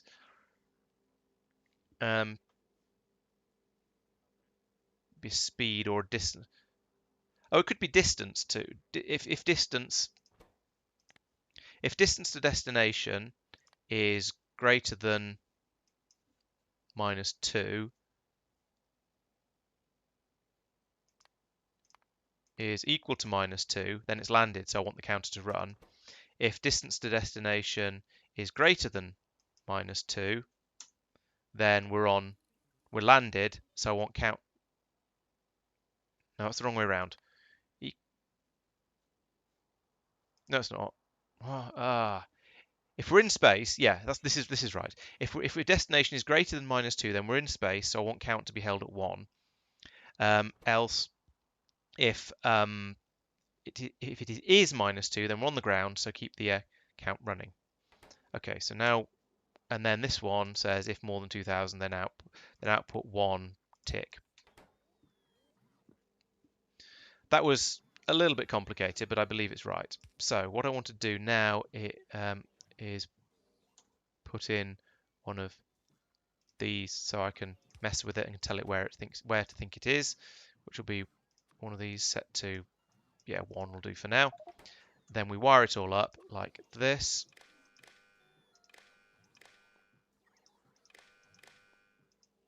Like that. There we go. So now this should be held. Input signal is 1, C is 2, and distance is 1, but that doesn't matter. It's not worried about the distance, so there's no tick coming off here. Okay, cool. Here, if I now make this -2 because we've landed and docked, then this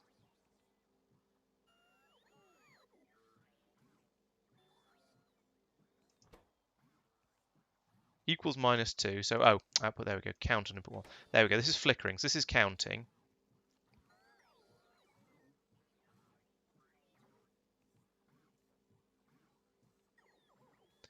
And this is waiting for it to get to 2,000. So 1,000 because I'm lazy. It's halfway there now. Okay, I think this is working. And I've used 4 combinators for it, but never mind.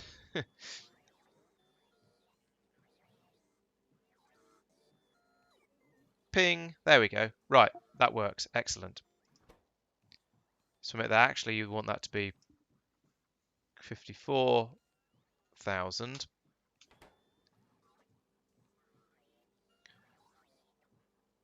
That's a fair point. So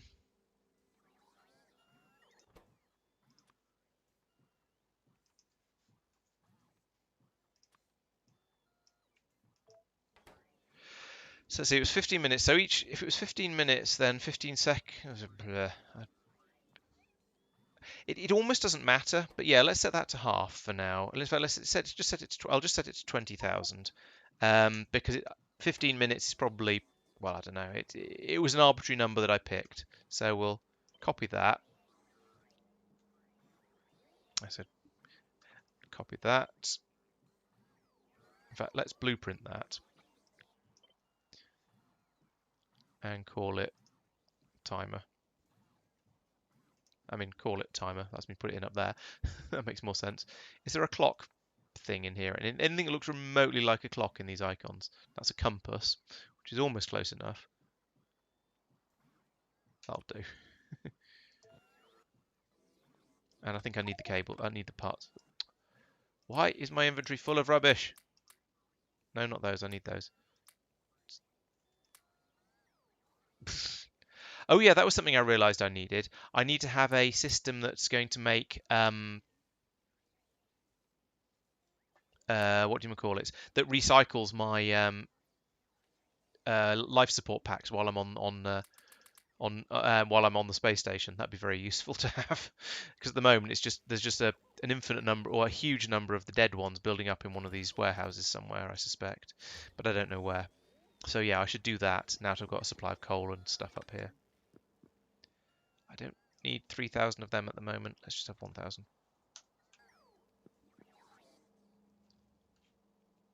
Leave me alone, robots. Okay, timer. Is there room? There's probably room for it about here. Yeah, there we go.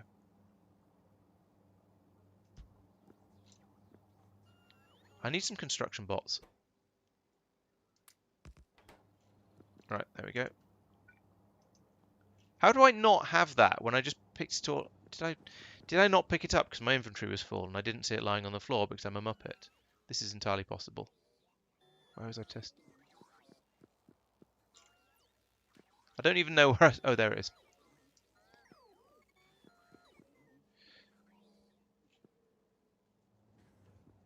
Alright, there we go. Okay, so that's all hooked up. This needs to be hooked into the output of here. Like this. Yeah, that's all linked together. And then this needs to be hooked up to the output of here. And then we say, yeah, if this gets to 2, so that means if this gets to, oh,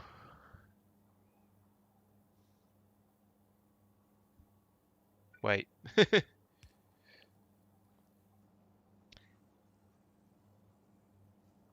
I was going to say, if this gets to 2, then it can launch on either the timer or on the, which is already at 1,000. Interesting. It can launch either on the timer or on the thing getting full. However, that means it'll launch if this is full, or if there's something here, and the timer goes ping. even if it's not on Nauvis. So I would need to have another one of these deciders. That's a pain. Although it should never be, if it's up here, it should never be, that should never be the case, because this should always unload enough to get a few things out of there. So it probably will be okay. I'm going to just leave it. Seems foolish, to be honest, but I think I'm happy.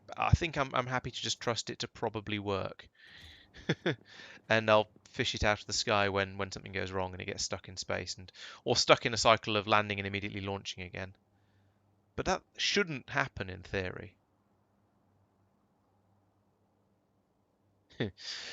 Well, we'll see how it goes.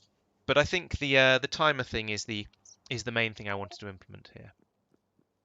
Okay, so that was my main plan for today's stream, was to get this spaceship to fly automatically between Nauvis and orbit.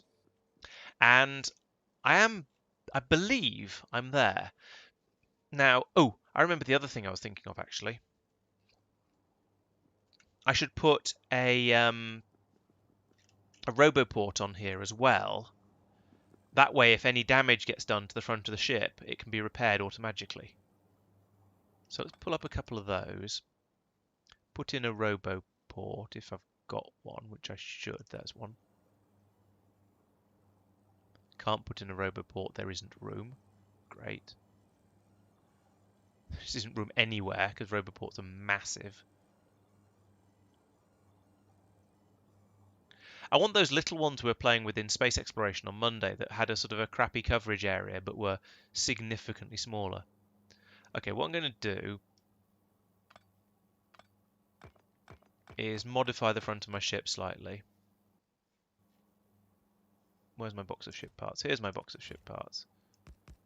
So I'm going to have a slightly more sticky outy nose, because then I can put in a roboport, which I've lost again. Here. Oh, it's going to link to the other roboports. I don't want that. I'd have to land all the way over here. No, it's not practical. Oh well.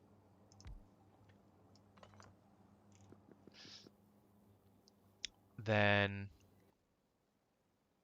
lasers? Lasers.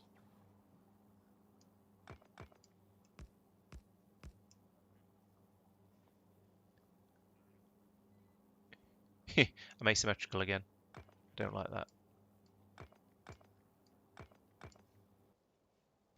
Okay, we're going to have a little sticky outy bit on the front here for guns, basically.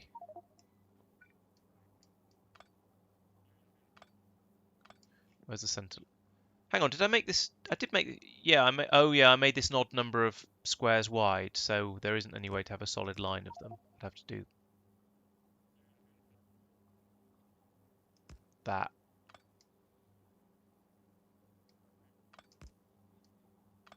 That's the center line, and there and there. Okay.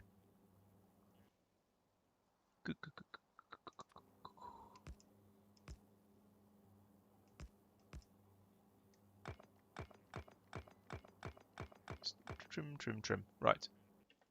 I could have a light in the middle if I had any. Would be just a way of having something there, I suppose. Yes, that'll do. And then I want to put the accumulators I removed in somewhere as well, so we've got a little bit more power on here. Right. Okay. Oh, there's room for another one up there. Never mind.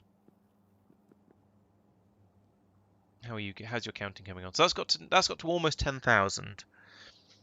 It hasn't been here anything like 15 minutes. So I suspect that was probably going at the one update per tick sort of rate. So it's not. I don't think these things are clocked. So I think every update it updates the whole thing all the way around once, rather than doing that one tick and then that the second tick and then that one tick and then that the fourth tick and so on. So I think it should still be 54,000. However, I'm also reasonably happy with it travelling every 5 or 6 minutes or whatever it's set to at the moment. So I'm not going to worry about it. This is nearly empty. I should probably better get off the ship again. Otherwise it'll disappear with me on it. I have done a bit of unstable. Some sections disconnect while maneuvering. What? That's kind of worrying. And, oh, maybe it means these bits around the outside, which I just put in as sort of a as markers to allow me to land the ship slightly more carefully when I wasn't using the docking clamps. Yeah, I think it does. I think it did. Boop.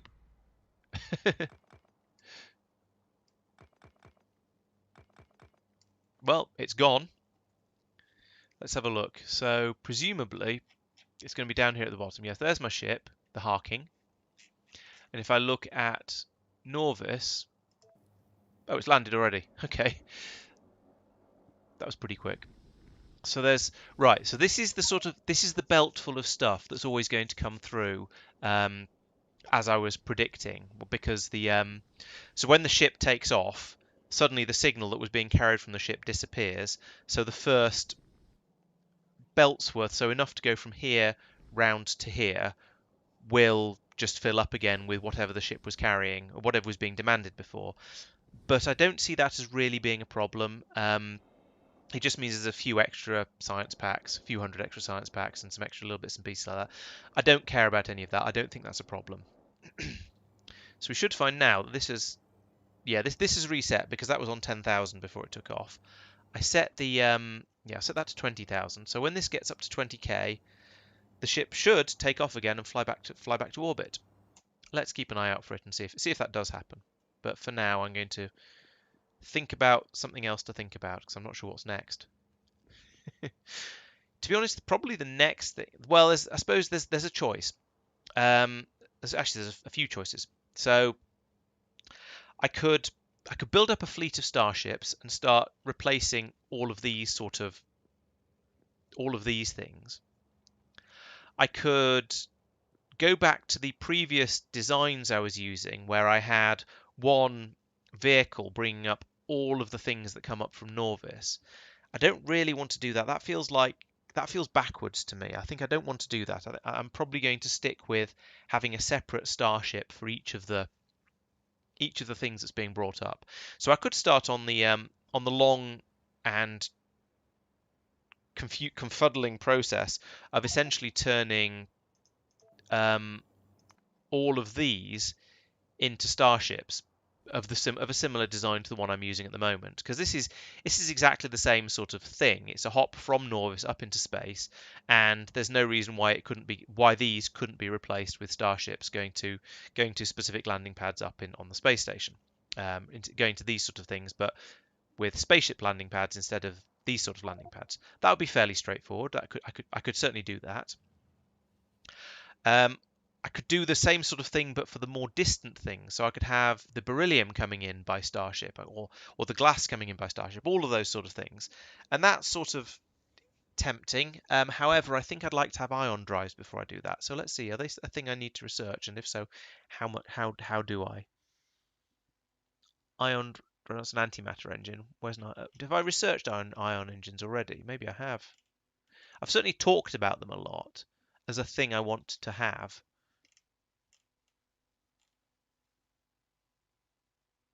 Am I going blind?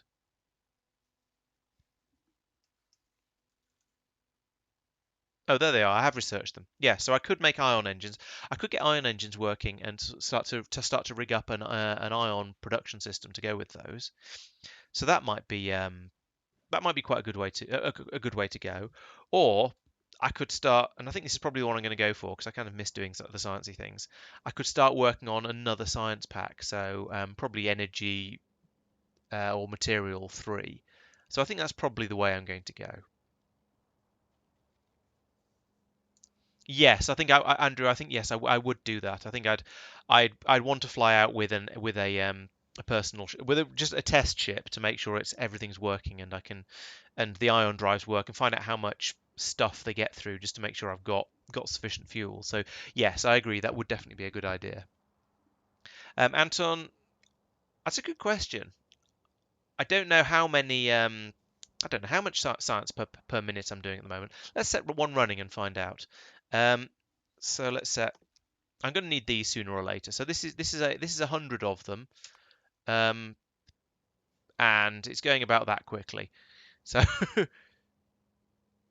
I'd say that's about 1 science per second. So that's probably slightly more than 60 science per minute at the moment. That said, I don't think these are producing them at quite that rate, so it's not going to be that's not going to necessarily be a sustainable rate. Yes, Kellen. Yeah, the trains in space are part of space exploration. It's just a way of well, you need some sort of logistics system to get your stuff around your space station. So my second generation space station, or was it third generation by now? I've lost track. I put in full LTN, so we've got the unloading systems along here, and then trains. They're still steam locomotives despite being in space, but we'll we'll gloss over that. They then transport the stuff around. That said, we had a discussion about this in a previous episode. We a steam engine would actually work in space as long as you had as long as you had a fuel with some sort of oxidizer in it. The fuel would burn quite happily with using the oxidizer, and you'd be able to use that to boil water and therefore generate pressure in order to run a steam engine. So yeah, with as long as your fuel has built-in oxidizer, which I'm suspecting the rocket fuel in this game does because you don't provide an oxidizer separately, unlike in Angel Bob's, yeesh, um, then and we're ignoring the fact that you don't actually seem to have to provide your steam locomotives with water at all, ever, even on planets. Yeah, they technically would kind of work. Penguin, if I replace all the landing pads with spaceship setups, lag spikes, I'm not particularly concerned with lag spikes because it's not like I have an enormous number of spaceships coming hurtling in. If you look at it at the moment, there's none. Um, every so often, yes, one does come flying in, but it's not very often. So I think it would be absolutely fine. There wouldn't be enough spaceships moving around for it to be an issue. They'd turn up at the place where they were dropping the stuff off, and then they'd just sit there acting like the landing pads do here as an additional storage space. And then once they finally emptied, they'd flit off, reload, and flip back again. So yeah, I don't think that's a concern particularly. Let's do a slightly bigger research because that one went so quickly. Resume that one. So yeah, as I was saying, we that looked like about 1 science per second to me, roughly. However, the rate they're being produced over here is probably not quite up to that. So if I started doing actual sustained science, if I found one particular science research that took an infinite number of all of them, say, I think my rate of science per second would drop significantly. But it seems just from that one particular example that I seem to be capable of doing about 1 science per second. So, material, biological, or energy? That's the next question. Let's have a look. So what's in here and looks interesting and is a tier 3 science? Well, I'd need to do that to get in order to get the biological one. Um, oh, supercomputers. Yes, that was something. Thank you. That's a good shout. I think supercomputers was energy science, but I'm not sure. Here we go. Supercomputer 2. Yes, that is energy science, isn't it? Yes, energy science 3. So that seems like a good one, a good choice, because that was something I was talking about wanting earlier. Yep, so that's a good shout. These superconductive cables, I've no idea what they're useful for. I'm going to go for end things rather than middle things. Material science might be nice because then I could get spaceship structural integrity. So that's a tempting one. Um, let's add that to the queue. I don't know if I care about quantum processors particularly. So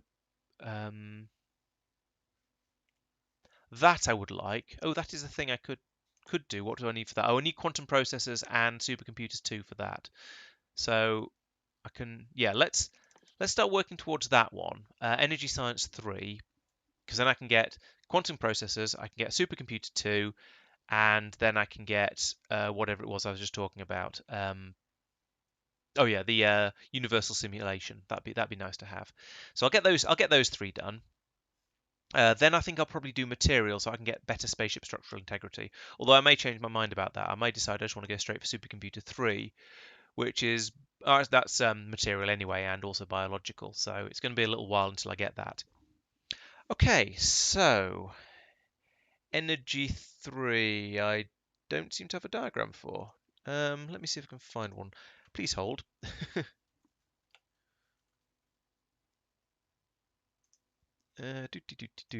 Somewhere in here, maybe I've got a diagram for this because I thought I went through and I made all of the diagrams, but I haven't necessarily added all of them to uh, no, I don't seem to have made it. I've only made energy 1 and 2. That was a so yeah, I've got all of the astronomical ones. I've got all the biologicals. I've got all the material, but I haven't done energy. I've only got energy 1 and energy 2.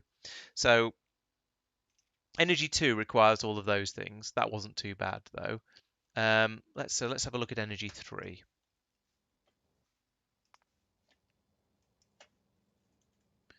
Energy catalog, comprehensive energy catalog. So what was it? So energy catalog, broad energy catalog, comprehensive and extended. Right, okay, so comprehensive. Superconductivity, quark, entanglement and lepton data. So that's holmium, cryonite. Sorry, that's holmium and plastic cryonite. What have I got here already? I've got holmium and plastic here already. I've probably got holmium cables being made here already somewhere. Yes, I've got holmium cables here already, so that should be fed out onto the bus because I'm going to need more of those. Cryonite I don't seem to have, but there's plenty of space here for demanding more stuff. So I can get cryonite in. Blank data cards, sure. Super cool thermofluid, sure, no problem. Produces some junk data cards and contaminated scrap, that both of which I'm already capable of getting rid of. Good, so that one's not going to be too hard. Quark data. Proton streams. Do I have green clouds? I have green clouds already. They're being fed straight into a thing here. That's unfortunate, but I could possibly pipe them out from here. Yeah, if I rotate that, then I can pipe the green clouds out this way as well and maybe pull them out. Although this seems to be running flat out, making the football data. So maybe I'll speed module that. But otherwise, that's straightforward. Entanglement data, ion stream. I must already have that, surely. Yeah, there's loads of ion stream being made here. It's even being fed up the bus. So we've got, yep, that one's going to be easy. Lepton data. So I need to make pink clouds for this one. I don't think I'm making pink clouds yet. And pink clouds come from material testing packs and sand and plasma stream. Plasma stream I definitely have down here, yes. So I'm going to need to bring in material testing packs, which I might already have. I'm sure I had them. Yeah, material testing packs I do already have. What are they being used for? Oh, okay, they're being used for one of the science packs. Okay, so I've got those, but I need to bring in sand, which I think probably means crushing this stone. Yeah, so I've got stone already. So actually, this doesn't look too bad. I'm not sure what the challenge here is. Perhaps the amount of power it's all going to use and generating enough of the whatever the green clouds and the pink clouds and things. So we'll see. But actually, this looks surprisingly not too challenging. I mean, this is probably going to be famous last words, I know, but I'm cautiously optimistic at this point. um, Rayclaw, I did actually I did take on a monolith in the last stream. No, the one before I think it was. There's videos of that on my YouTube channel if you want to have a look.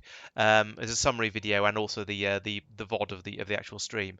It went okay.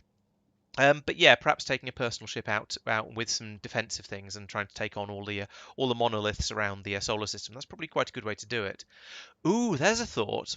I could build a sort of a battle optimized ship that has lots of laser cannons and flamethrowers on it. So when it lands, it's already a little fortress as a landing point to start defending defending the base from. That could be fun. Yeah, I think I'll have to give that a shot.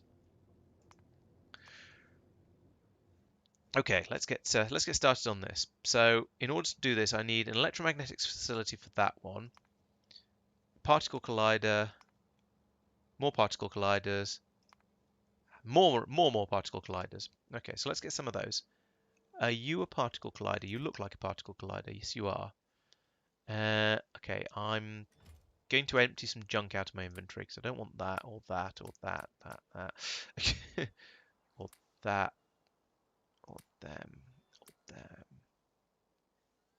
I don't need supercomputers at the moment. Oh, actually, I will need supercomputers at the moment. Give me them back. I don't need that many stations. I don't need that many bots. I certainly don't need that many pumps. Why have I got that many pumps? I don't need terrestrial stuff. Norvian, not terrestrial. I keep leaving those things set when I don't actually want them. uh, including pipes, apparently.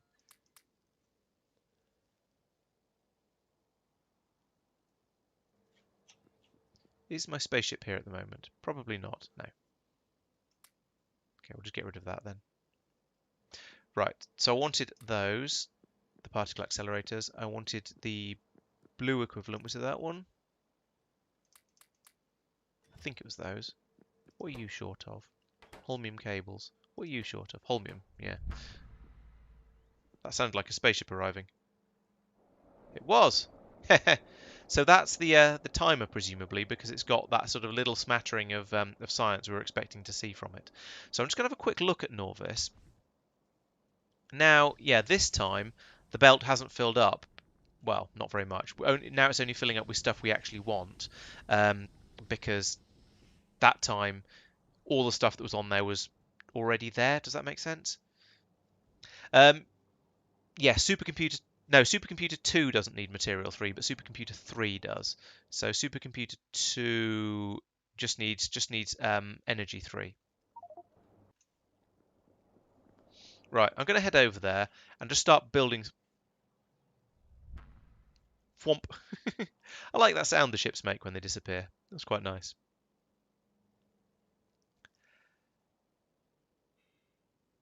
Are you energy? Yes, you are.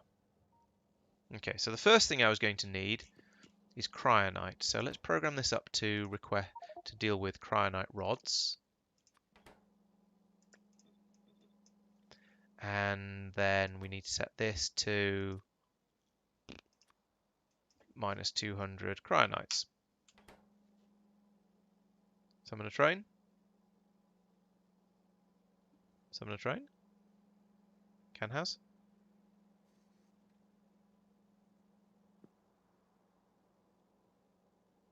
Is minus two, oh, there we go. Summoned a train. Okay, good. I was going to say is minus 200 not enough for it, but apparently it is. I noticed while I was looking at that, we're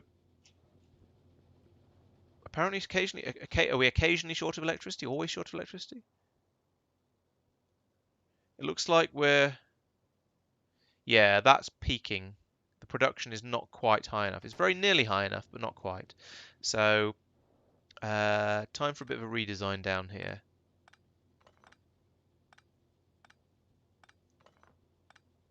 I know I've just made the lack of electricity problem even worse, but that's a temporary thing while I put in one of... Please have some yes, good, I do have some substations. Well, we put in one of these here, and then I'll long pile on it out like this. There we go.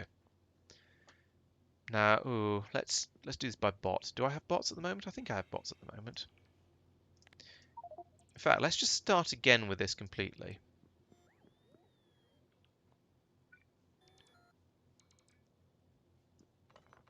And because now that I've got the pylon substations, I don't need to build. I don't need to leave the gaps for the regular pylons in there. So I can just slap them down much closer together.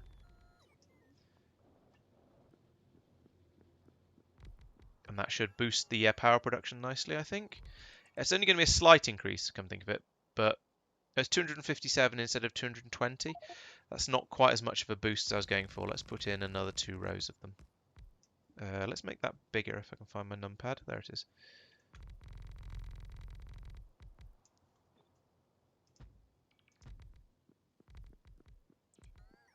There we go. Okay, that's all of them. That'll have to be enough. I've got I've got 313 megawatts worth of production now, so that should keep me going for a little while. Although I am aware that a lot of the stuff I'm going to put in now is going to be very, very power hungry. Don't fall off the world. Oh, I shouldn't have turned this down from 3,000 because I'm going to get through a lot of this now.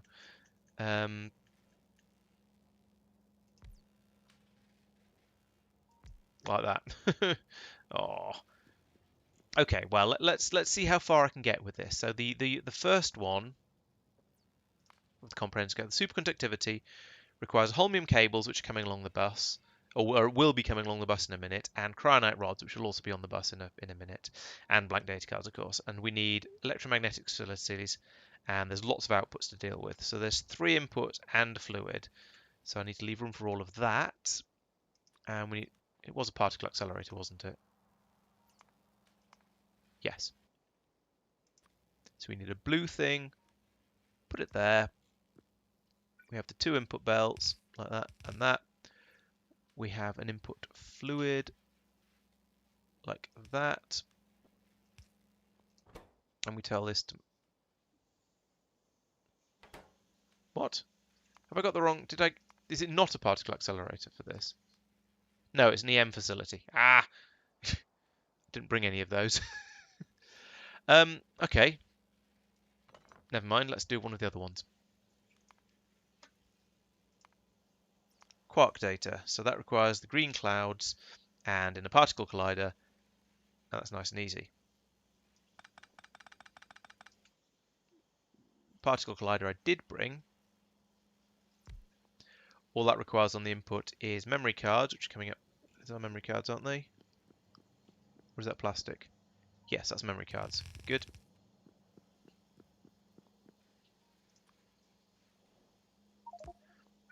And here we see the wonder of the main bus design, as to be honest, everybody who's watching the series will be completely familiar with.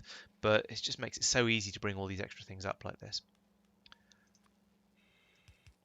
And you are to make yes, that one with the green clouds. Now we're making green clouds down here.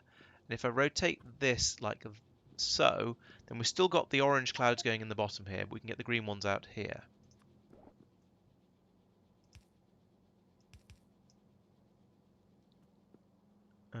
This is a slightly weird... Okay, let's have a look at this bus, because I've not been up here for ages. I don't know how packed the all this bus is. Okay, so this section is completely in use. This one's completely in use, as you'd expect, really. In fact, it's more than... Oh, there's supposed to be a... Okay, that's the next one then. 1, 2, 3, 4, 5.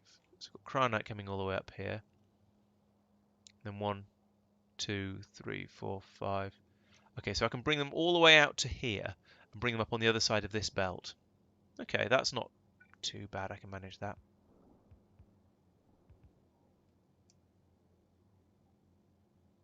Yep, those numbers seem to be correct.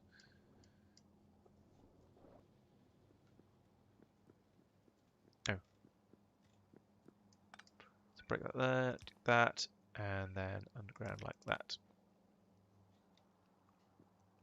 Now the big question is, how much is that doggy in the window? No, how much green cloud am I getting through at the moment, and is there going to be enough to power this thing up here as well?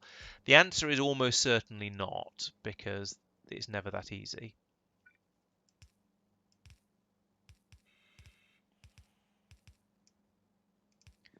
But we'll see how far we get.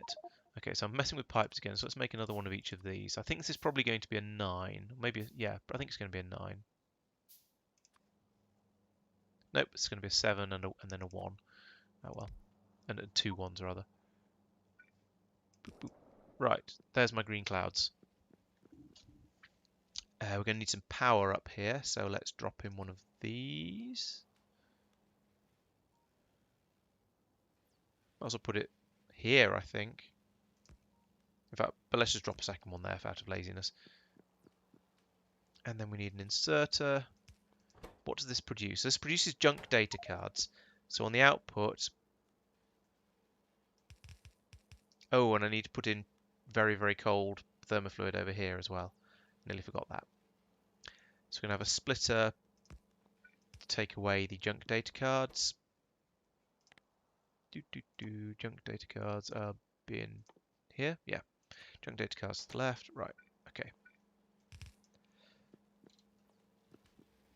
How are we going to do? Let's do this like this.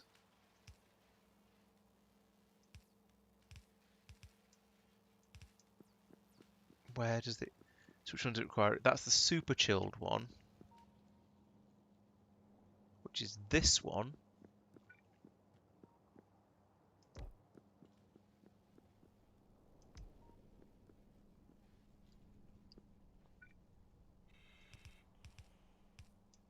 That's lined up perfectly. That never happens. What are the odds? Right, there we go. That should be everything. Is that everything this needs? Yes, except I haven't put that piece of pipe in. There we go. And then on the output we can do that and that. Okay, my hope is that the next tier I'm going to be able to do like that. The next type of science. So that's this one, the panda science. I'm going to call it panda science because quarks apparently look like pandas to me. So that's working. Now we've got the entanglement one, which takes in blue clouds, but is otherwise pretty similar. So I think we can just run that there. Run this pipe straight through there, and then we can pipe it out like this. Where does warm go? It goes here.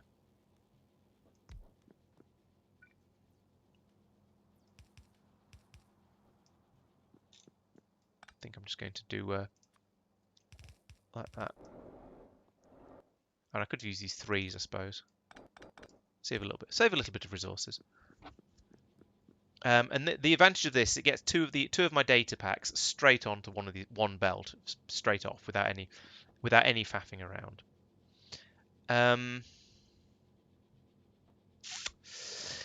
Now, slightly annoyingly, there doesn't seem to be an easy way to link that to there. I guess what I'll probably do is put that like that, and then run up like this.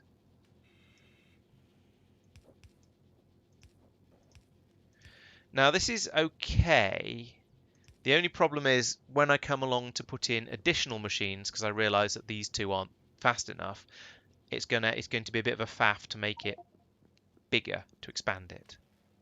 But I'll worry about that later.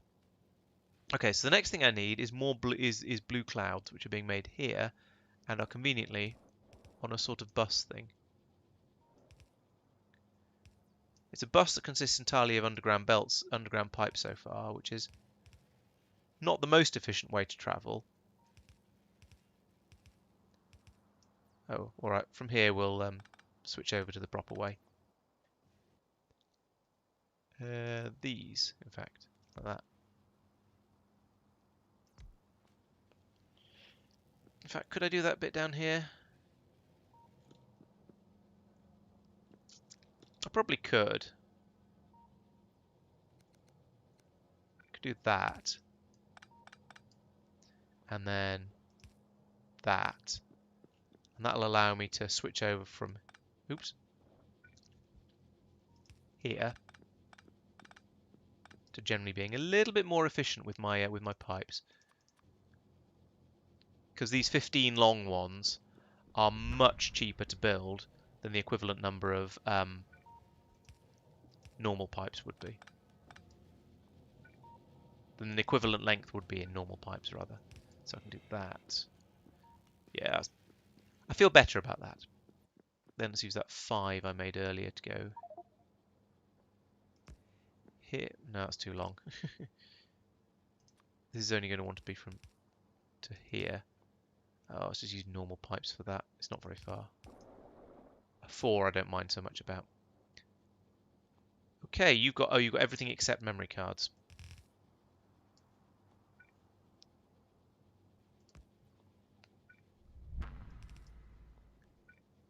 Okay, if I can hear a spaceship taking off from absolutely everywhere in the space station, that's going to be a little bit weird, but never mind. There we go. Am I right about the inputs and outputs? Yes, so it's just entanglement data and junk data cards. Wow, it only succeeds 20% of the time. That's rubbish. Fortunately, it seems to run pretty quickly.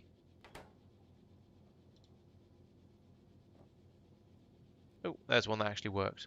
Well done there, Crone. Ooh, it's getting destroyed. Ooh, that's a big attack on Nauvis. Let's have a look at that. Because I'm...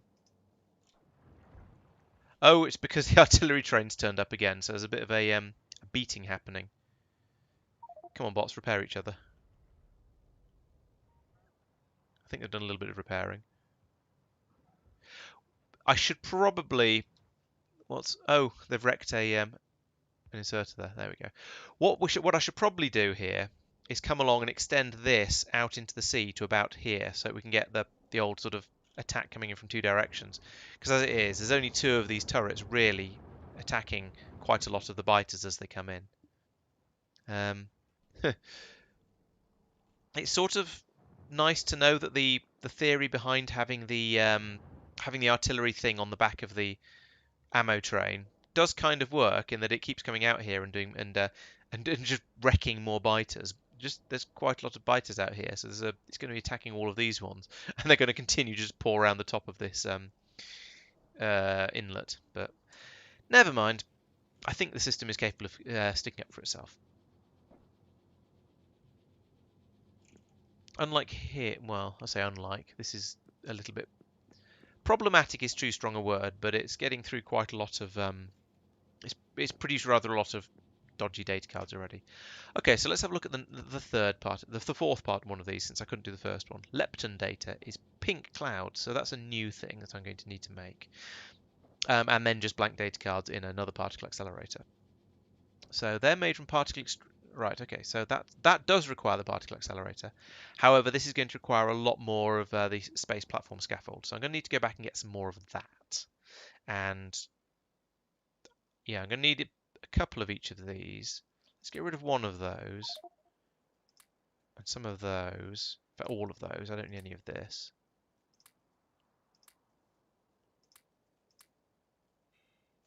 Have I just overshot my base because I was too busy concentrating on my inventory? I have.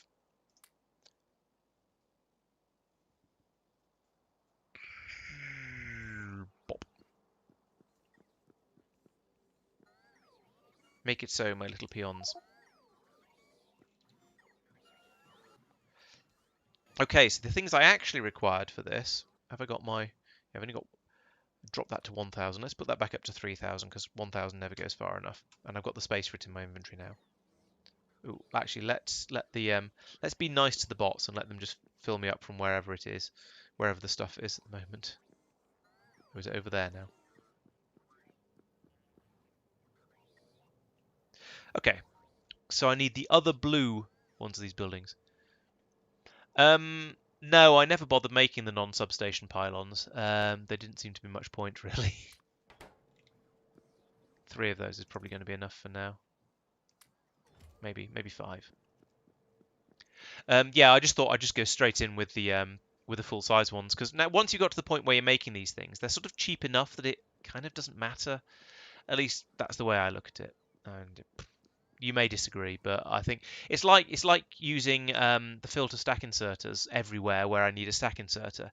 It's easier to do that than it is to carry around the multiple types of so many different types of inserters because your inventory just fills up. Of course, that might be a sign that it's time to start trying to make thruster suit 2 and 3 and so on. In fact, have I researched those? Thruster, yeah, I've got thruster 2. I can't do thruster 3 yet. So this gets me inventory size bonus of 20. This gets me an inventory size bonus of 40. So actually, it's probably worth making it for that alone. I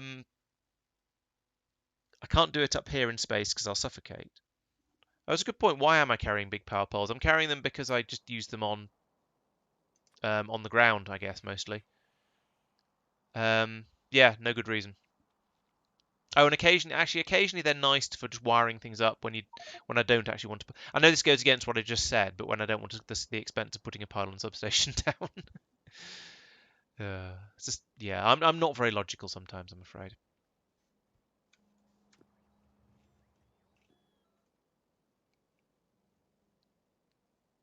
Okay, let's Right, back up here and I'll put down some more of this stuff. Oh, I should have got some more solar panels while I was over there. That's, oops, fell off. It's going to be something I'm going to want fairly soon.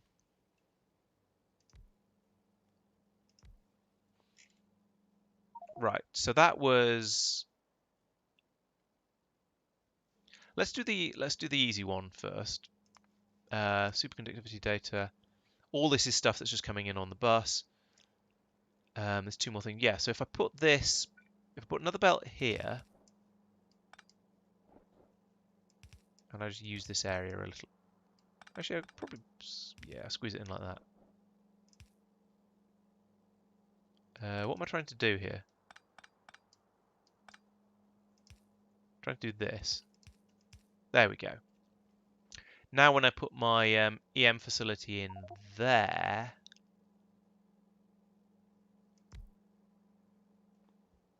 I can get all three of the things in by using a long-handled inserter for these ones. Yeah, that's good. So for this, it was I want that to make is it this one? Yeah. So I need the holmium cables and cryonite rods. So holmium cables I was making down here somewhere, but I hadn't bothered to put them onto the bus because I only need them in one place at the time. So we'll do that, and then this.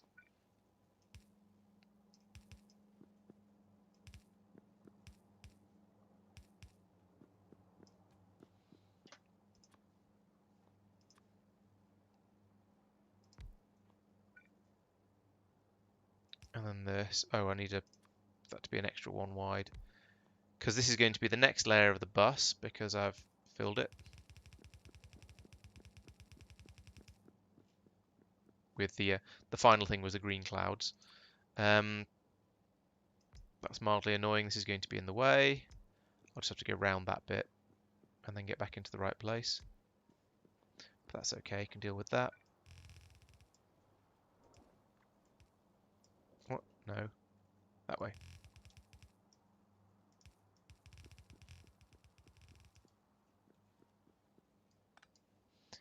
And the other thing was cryonite rod. Should be fairly obvious because it's blue. Very, very blue. It's going to pop up around here somewhere, I think. There it is. Why am I not flying? Let's fly, it's quicker. Whee! Nice long cable. Cable belt. Okay, so the first one is the cryonites. Let's bring that needs to come across. One up from there, so put it there. Yeah, that works.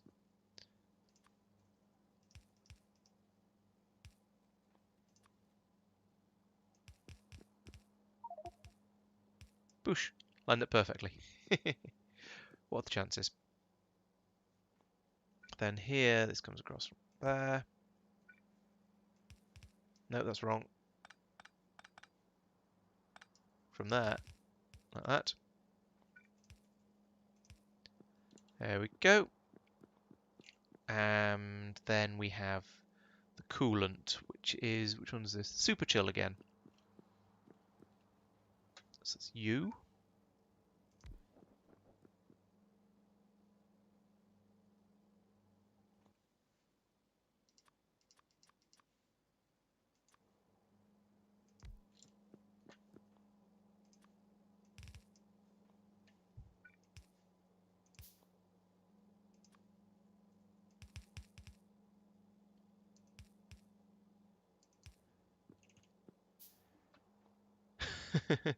How pedantic do I want to be about that? I think I don't care. Okay, that's feeding that in there, and then oh, we're feeding out cool here. That's a bit weird. I hope that's not going to break everything. I hope I've got, in other words, what I mean is I hope I've got a buffer overflow tank for that, and in fact a pipe coming up bringing it. I don't seem to. Oh, here it is. That's awkward. What am I going to do here? I could bring this round here and go under there, I guess. It's probably going to be my best bet.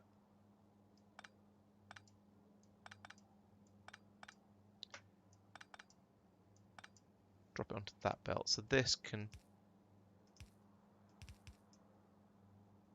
come around here.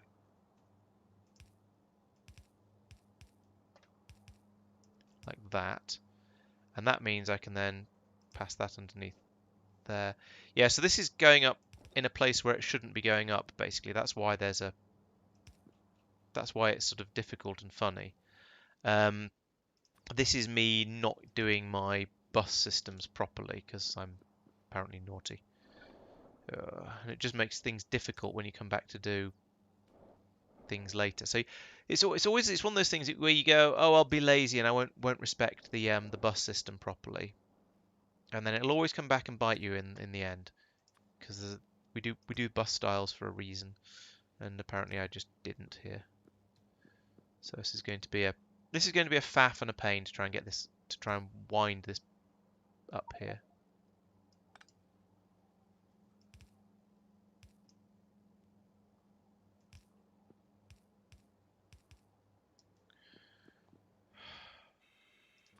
And this, boys and girls, is why you should do things properly in the first place. It just makes it harder in the long run if you don't. And this station's in the way up here. Which might be part of the reason why I was lazy, actually, because there just wasn't really room for it by the time I got round to trying to build it all. But yeah, I'm kind of regretting not just expanding things out properly in the first place.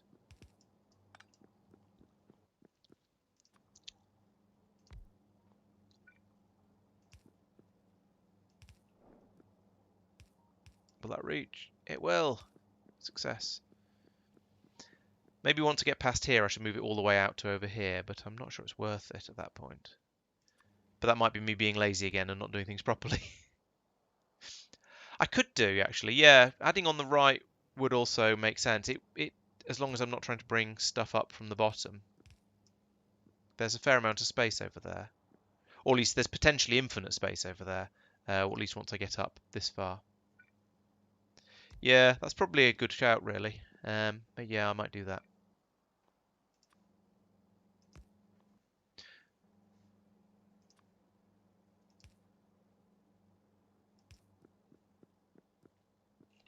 I'm not sure. The problem is I'm not filling in all of the bus lines as I go up, so I don't know where there's actually is room for more stuff. So these two seem to be taken by belts at the moment. So let's carry on making that.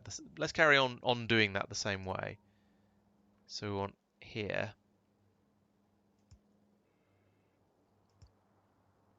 like that. Then we can run those up, and then we'll have belts on the other data on that one.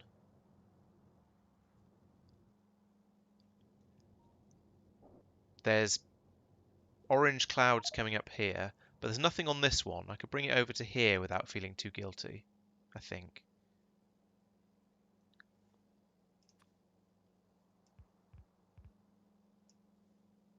Where did I say?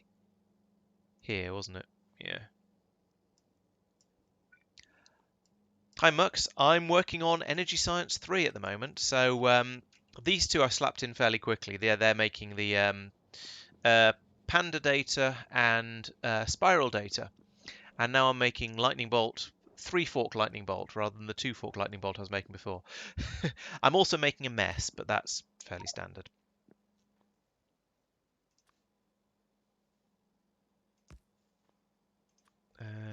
Will that fit there? Yeah.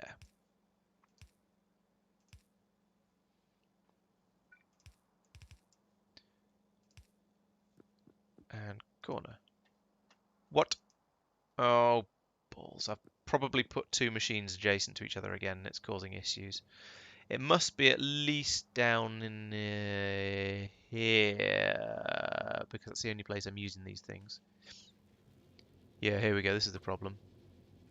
There we go. That should have fixed it. And it was this one that had... Yep. Fixed it. That was easy.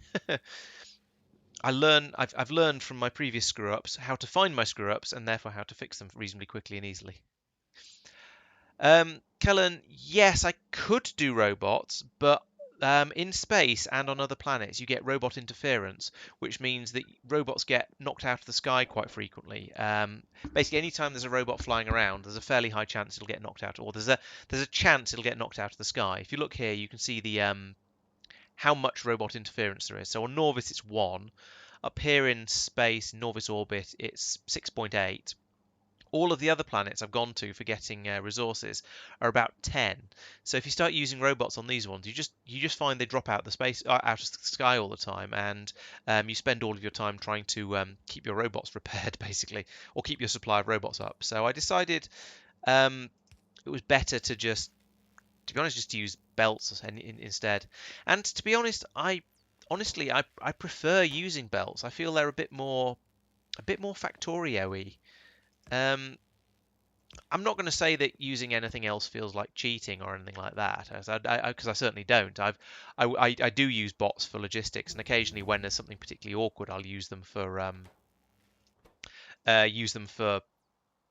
other things as well, like transporting things around. But no, no, it's not. 50, no, there's the. This is the thing. It's easy to misread or misunderstand. So you've got the swarm safety thing, where you can do this research to get up to 500 active logistics bots per research level of it. But this is just that they won't damage things when they crash, not they won't crash. So the bots they'll fall out of the sky. They won't damage whatever they hit, but they'll still fall out of the sky and you still lose them. And I've had my space station completely run out of bots because they've all been crashing so fast. So yeah, it definitely isn't okay even with smaller numbers of bots.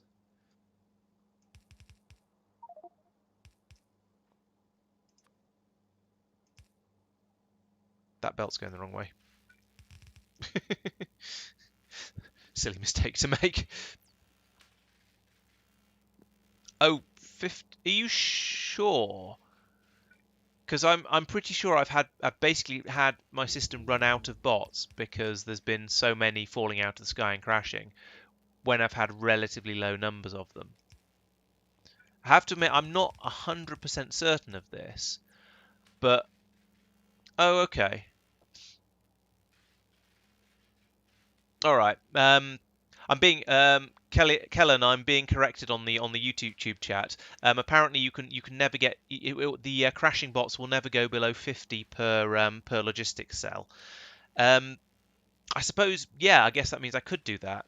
But to be honest, I'm not entirely sure that having 50 bots is sufficient for my purposes.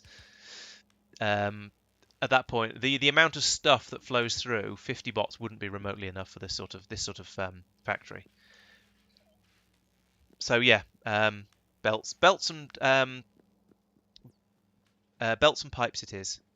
But to be honest, as I was saying, one of the other things is I actually prefer the look of a belt-based factory. It just feels more Factorio-y. So yeah, I like to go that way, even if I technically could do it all with bots. I just prefer not to.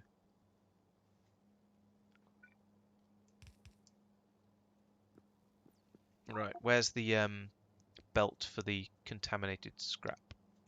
Here it is.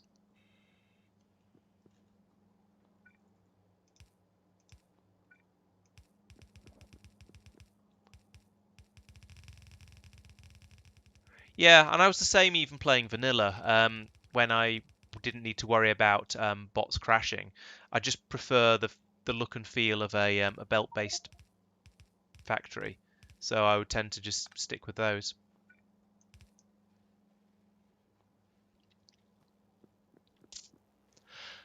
Oh yeah, yes. Okay, using the bots to load the science factories is certainly a possibility. I built an overly complicated sushi belt though, just for the fun of it. Here it is, my overly complicated sushi system.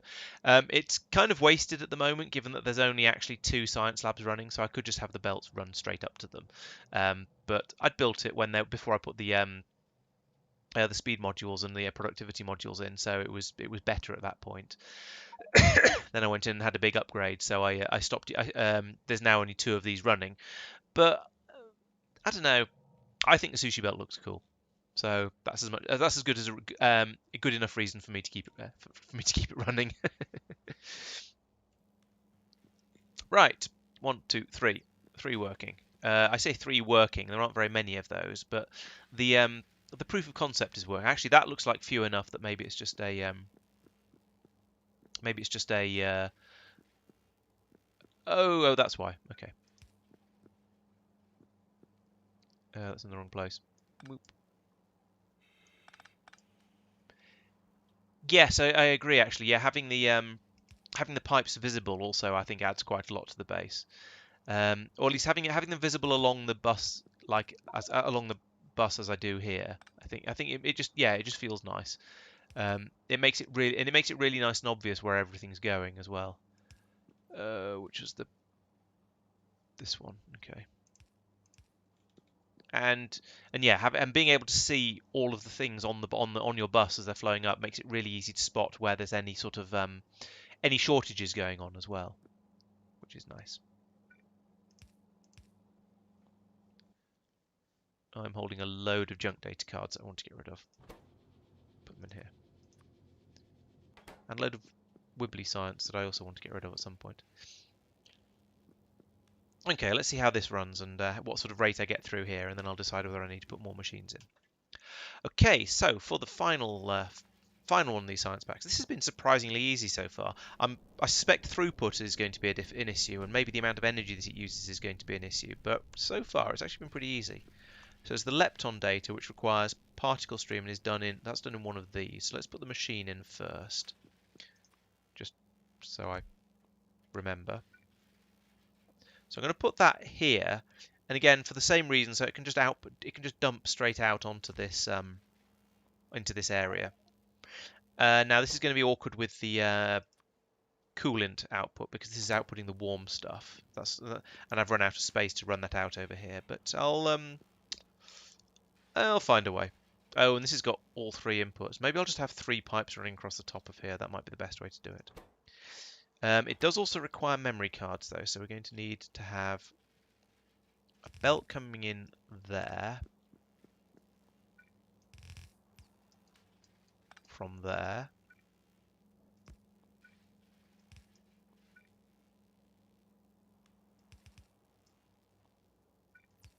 Like so. Insert or outsert, or what do you produces junk data? That's okay. I've already set it up to deal with that. Cool. Now there's just all 3 of these fluids that need managing. So,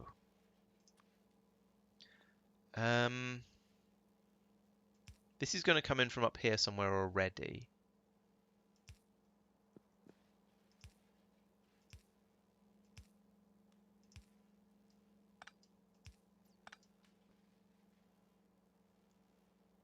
Put that there. Yeah, that'll do. I'll have to go under it for this bit, but that's fine. Okay, so we've got. Let's link these up so they don't get labeled. Never mind. Okay, so this is super chill, which comes from here. This one. Plort. It's probably a 9. No, nowhere near. Might be a 7. Yeah.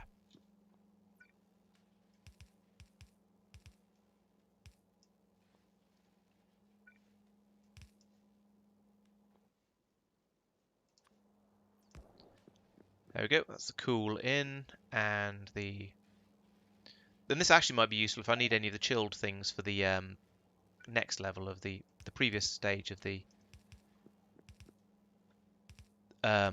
finishing a sentence abilities.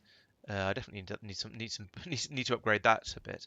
If I need it in order to make the previous level that's needed in order to make the pink clouds, it might be quite useful.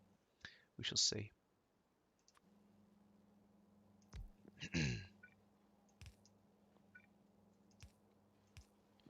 Right, that's that. Now that, of course, won't start working yet because we need to make the pink clouds yet, and those are made presumably in a particle accelerator, I would assume. That's wrong. It's this one I'm making. They're made in a particle accelerator out of material testing back in sand, I remember. Oh, and plasma stream. So that's what I actually need this for. I want you to make pink clouds. And I need to feed in orange clouds. Yes, I am just going to keep calling them by just as their color and clouds because it's a Nice easy way to describe them. Now this shouldn't be there. This should be there like that. Then this could be replaced with that. And that can just jump straight in here with these long pipes. Excuse me. These, on the other hand, I could use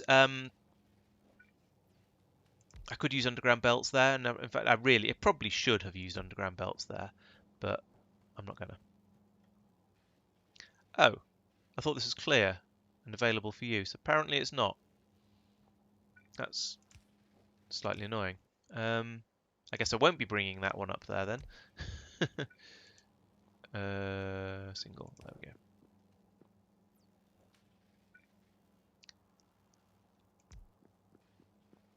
Okay, I'm going to bring this one all the way up to the top before I bring it over, because I want to. Well, because I want to. No, because that way I can. Yeah, that way if I want, when I need, and I say when because I probably will. When I need to put additional ones in, it's easier. I can just put them straight across without having to worry too much about the pipe work. Okay, and then we need a belt coming across here that is one part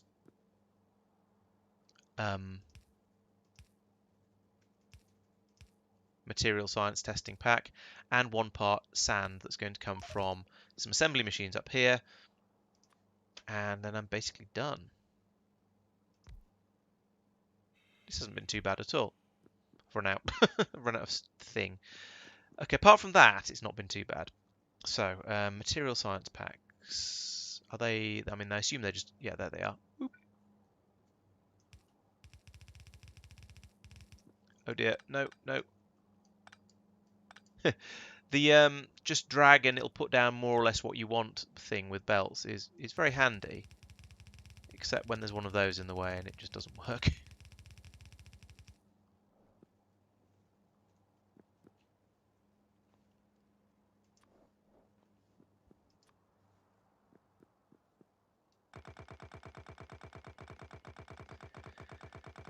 It's a bit annoying that it's so much slower to pick up than it is to put down.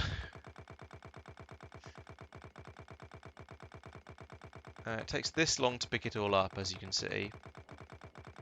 And then I just put it all down, bloop, like that. Oh, we'll put it down by bot. That's a good question. How long have I been on this for? 14 days, 16 hours, 12 minutes, and 44 seconds. And that's of actual play time. So none of that. That's yeah. That's not how long that's not how long on the calendar since I started playing. I've literally been actually at this on this save for 2 weeks of solid time. I don't really like looking at that. It's sort of a kind of terrifying number to see. I mean, it's been made a little bit longer because of the way I'm doing it as a stream and as a series. Because sometimes I'll spend some time just with the save open, talking about things and pointing at them and that sort of thing, rather than actually, solidly playing it hard or as fast as I can. But even so, the fact it's been literally 2 actual full-on weeks of actual playtime is frankly terrifying, and I've run out of belts. That's also unfortunate. Not terrifying, but unfortunate. Let's go and get some more. 150 hours, that's what? That's 6 days. So I'm at almost 3 times that. Okay. First win in that time seems impressive, maybe over-ambitious, I don't know. I could imagine if you knew what you were doing and had sort of had sort of planned it all in advance and that sort of thing, then yeah, I can see certainly finishing in 150 hours being perfectly reasonable. Finishing your first game in 150 hours feels either that person is far, far better at Factorio than me, or you're exaggerating.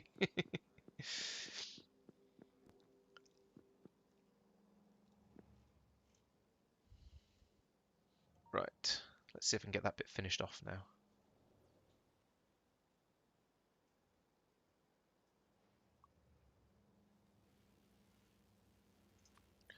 It's like the there is no spoon achievement in vanilla. If that's I mean the time for that is 8 hours, I think, isn't it? So launch your first rocket in 8 hours, which I mean is clearly perfectly possible. There are people who've done it in a fraction of that. I think there was one of the recent Friday Factorio facts, or possibly the alternate ones, I forget which, was talking about someone who'd managed to complete it in. I think the record is now under 2 hours or something ridiculous like that. So yeah, I mean that sort of thing is possible, but completing your first playthrough in that time seems a bit quick, should we say? Let's just say a bit quick and leave it at that.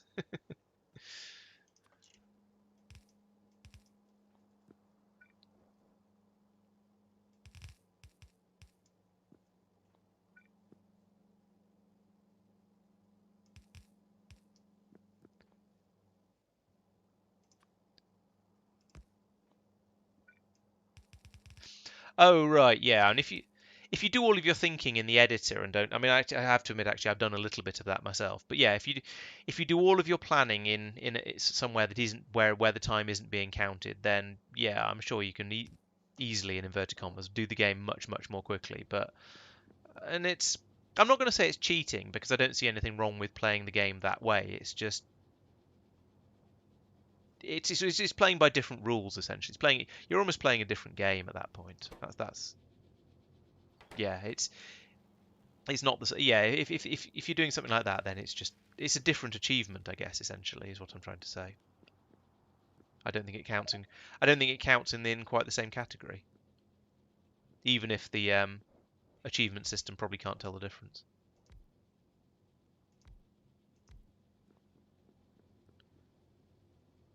1.5 hours. Yeah, okay, that's even quicker than I was thinking. But yeah, now you mention it, that sounds familiar. I can certainly believe that, and that's impressive. But yeah, not unbelievably so. Um, yeah, don't expect anything like that from me. And to be honest, if I was playing that, if I was trying to play that quickly, I wouldn't have any brain space left for all this fabulous commentary, which is obviously what you're all here to see.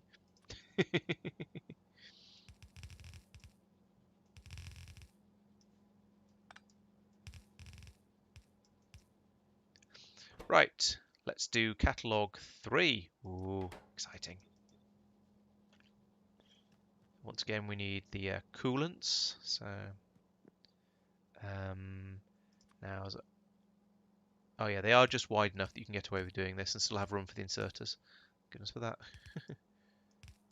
Oops, fail.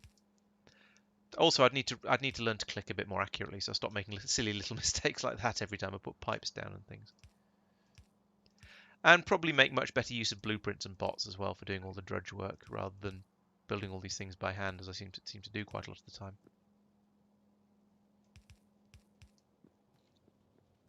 Sometimes it's a little bit satisfying building stuff up by hand, though. I'm not sure why, but sometimes I don't hate it.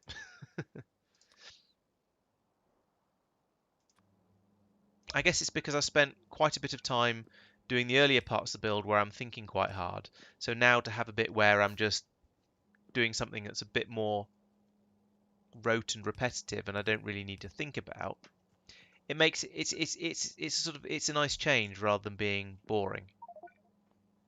Does that make sense? I don't know. There we go. It's coolant in and the warmant out. That's this one.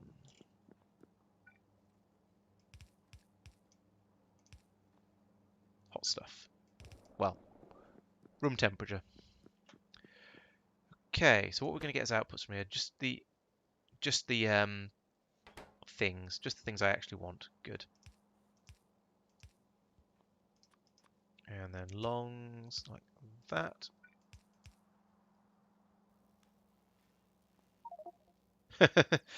um, oh, that'll be a very long time ago, and it'll be from vanilla rather than space exploration.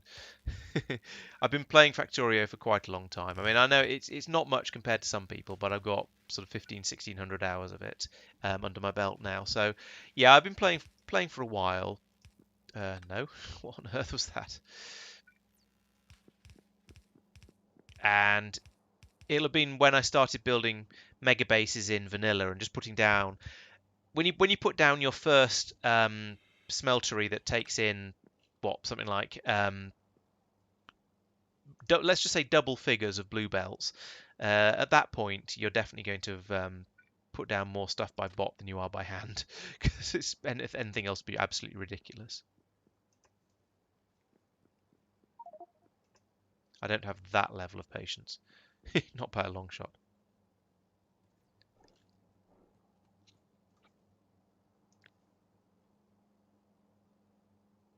Oh, this is going to get in the way of that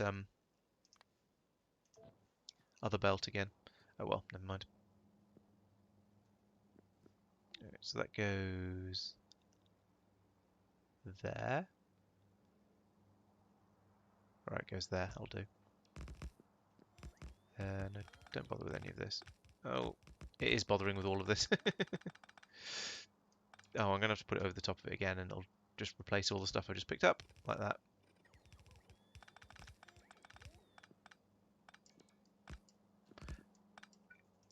Right, there's my first few thingies.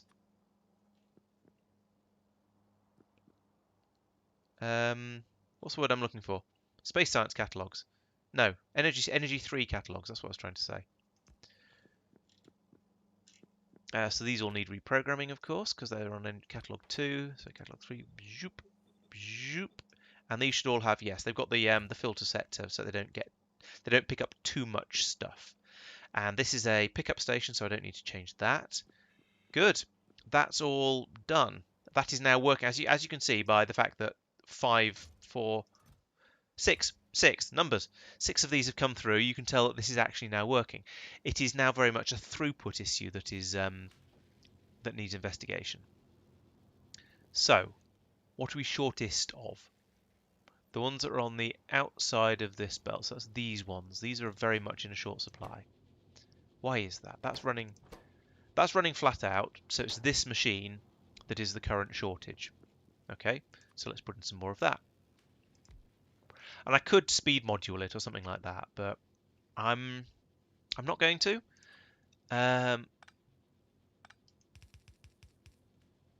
Because I'm sure there's a good reason. Hang on, hold on with me. Hold on for me a moment. I'm not going to just speed module it because that uses a lot more power than it does to just put in more of the machines.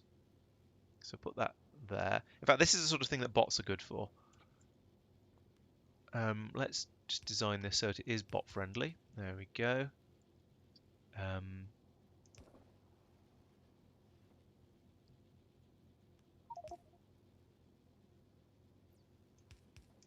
Right. Copy that. True, actually, that's a good point. Yeah, if I was being... What I should do is go through and beacon things up and with efficiency modules and speed modules. That's probably a good idea, really, especially as I have started making the right sort of beacons for this. In fact, yeah, all right, let's do that. Let's put in beacon, and I'll put it here in a moment. Why isn't this running? What's it missing? No memory. Ah, there we go.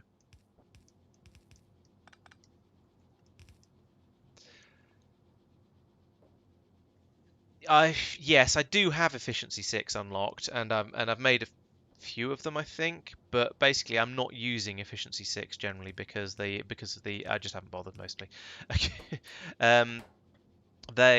They're sort of expensive to build because they require various exotic materials, and so I haven't actually automated it. But I can indeed put in one of these like that just to get as much stuff around here as possible. Actually, better put down here and get the things below as well. Can I get... Yes, I can. Right, okay. This is all getting moved across one.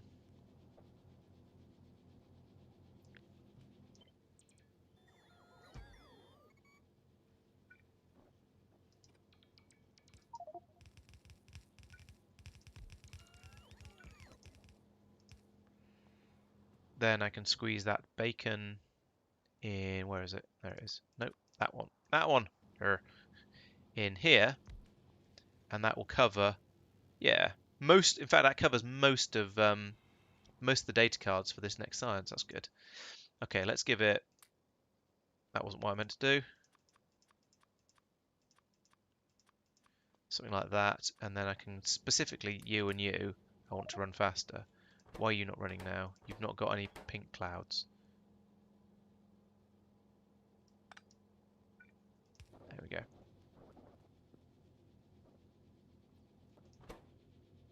That's more like it. That's now running at what? 200 plus 280% of normal speed. Excellent. That's running at 2 point plus 120%, so hopefully that'll help it keep up. This is now running at 120%, plus 120%, so is this. Nice. So the only one that isn't is the one that's putting onto the bottom of this belt, which there's quite a lot of already, so that might actually be okay. I do need to, I think, if I remember correctly, it takes 10 seconds to make a tier 1 catalogue, 20 seconds to make a tier 2, 30 seconds to make a tier 3. So I should actually have 6 of these in here in order to be making all of the catalogues at the same speed. I didn't bring enough supercomputers with me because I just emptied my inventory because that seemed like a good idea at the time. So I've only got one more, but still, that's I can go back and get some more of those. Just want to get a feel for how well this is running first and go play Hunt the Bottleneck.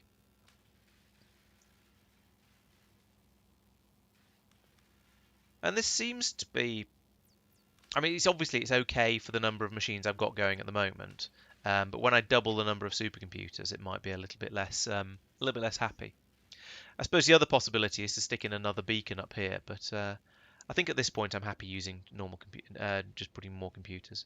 How much power consumption? Okay, I'm using plus 110 power on that, and I'm using minus 100%, minus 80% on that, so as little as it can possibly use. So that's pretty good. Maybe I should an extra 2 speeds in there, and then an extra efficiency in there. What does that do to my speed? 3.8 and plus. Oh, electricity's shorter now. 110. That's probably better. I don't know. Yeah, it'll do. I think. Yeah, but yeah, as I said, electricity seems to be a shortage. We're not producing, and now we're not producing enough of the purple clouds. So let's add some more of that in.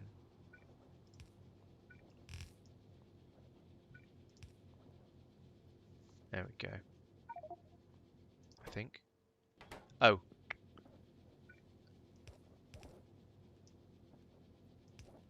I had a feeling there was another input that was needed, but I wasn't quite sure what it was. Plasma stream seems to be keeping up happily, I think. Yeah, that's okay. That seems to be okay.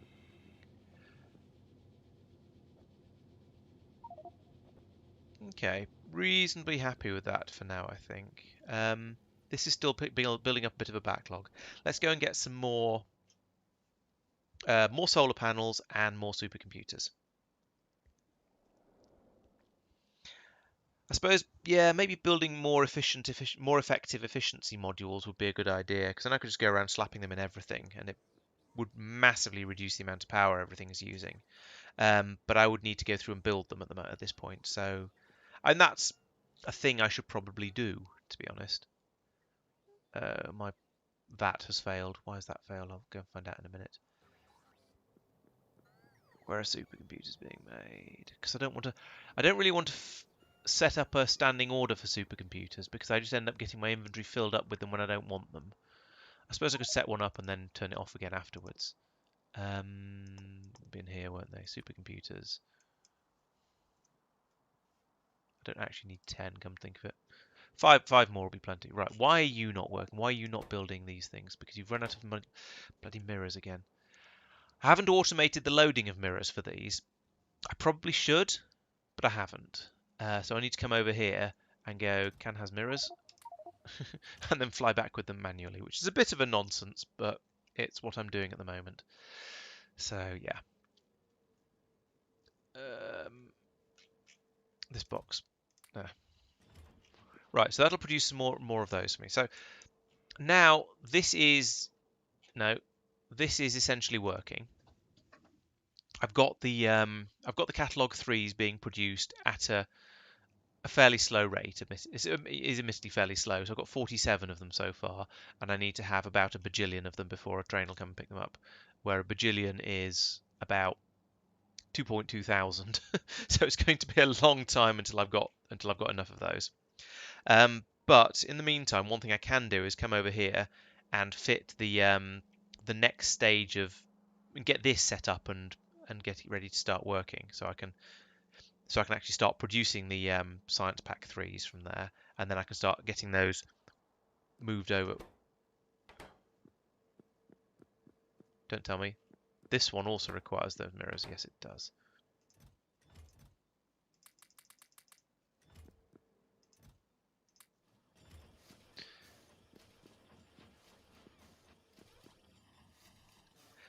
Yeah, so now that I've got it producing... oh, I need a load of rail as well. Let's get some of that while I think of it.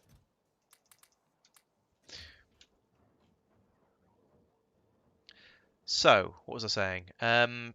Yes, so now these are being produced. Once they're being produced at an actual proper rate, and there's enough of them to actually the train will be interested, I then need to come over here and upgrade this. So this is going to need to take various exciting things on this input.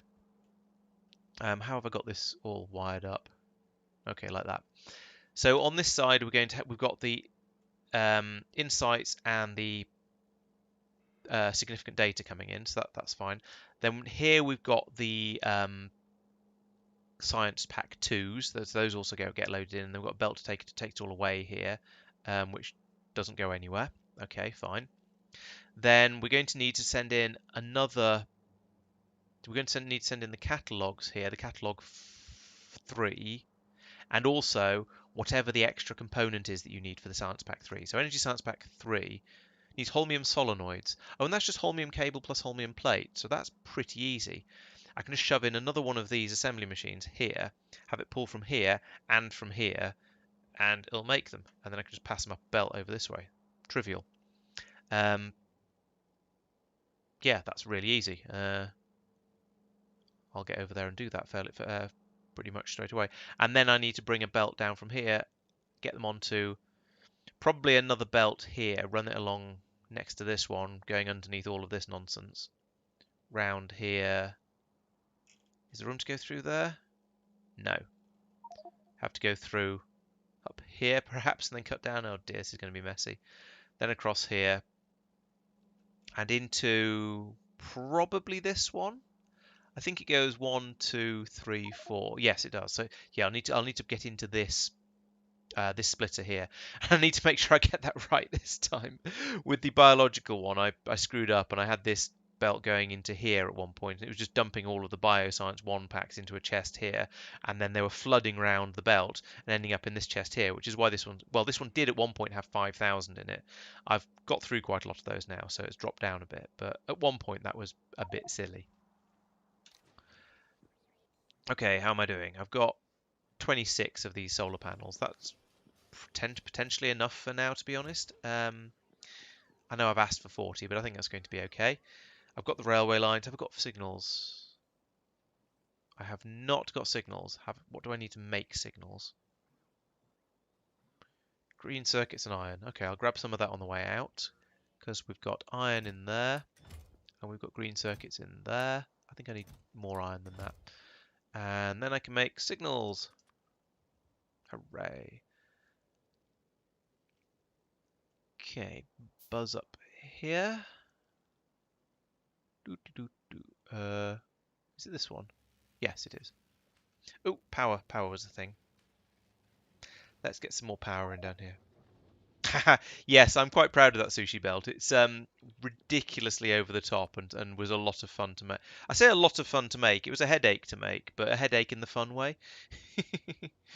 That's my Factorio masochism showing itself. Oh, One more, one more.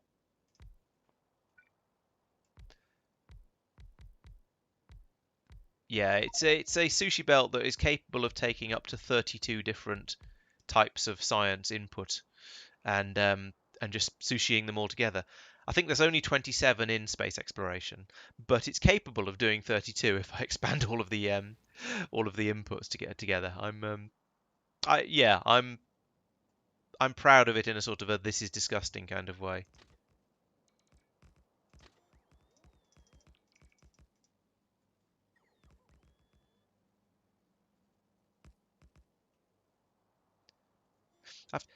I was going to say I've never really made a sushi belt before. That's not quite true. I did do a proof of concept in a game I was playing with one of my friends as a sort of a. It was a mostly vanilla game that we were using to teach him the basics of Factorio before we started our Industrial Revolution playthrough. Um, so while he was messing around trying to finish off purple science or yellow science or something, I decided I'd have a play with a sushi belt. So I built up a proof of concept in vanilla with only the normal 7 sciences. Um, then for my next trick, as it were, I then went on and built up this one. It's the same basic principle, but it takes in 27 different science packs. What more could you want from your sushi? I'm, yeah, I say, kind of proud of it and kind of just disgusted by it. And I think that's the best way to be. Right, this is the sort of thing that bots are fantastic for. As I was saying earlier, they're great when you just want to copy and paste something and go, yes, I need that, but more of it. Same again, please. Then you can just slap it down, bots do all the hard work for you, and it's done. Although I notice I've seemed to have run out of something. What are you sad about? Lightning bolt ones. Oh, right, okay. Let's go and find out why the lightning bolts aren't being made quickly enough. That's these ones here. I mean, this is already running at 106 plus 160%, but it thinks it's. Oh, it's full of. Oh, right, yeah. This was more or less inevitable, I have to admit. When you have something that your first thing that takes out that outputs. Actually, this is the same problem. I've had this problem elsewhere. Here we go.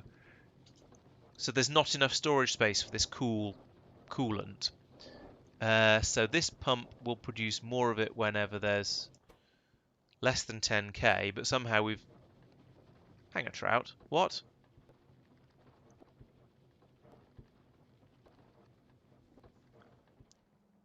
Have I screwed up, broken this pipe somewhere? I think I must have done.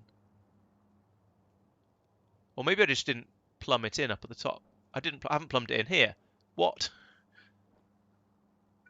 Well, no wonder it failed.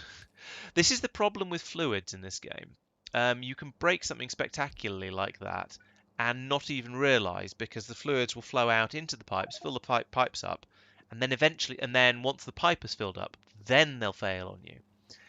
So this might be fast enough. It probably isn't, but it might be.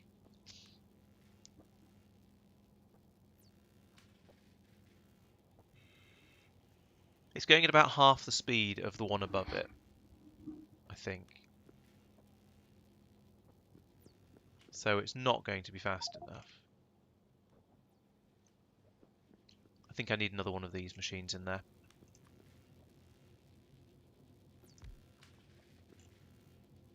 So let's see if we can make this. Do this just from a copy paste. Oh, I'm going to need to leave a gap because it's got.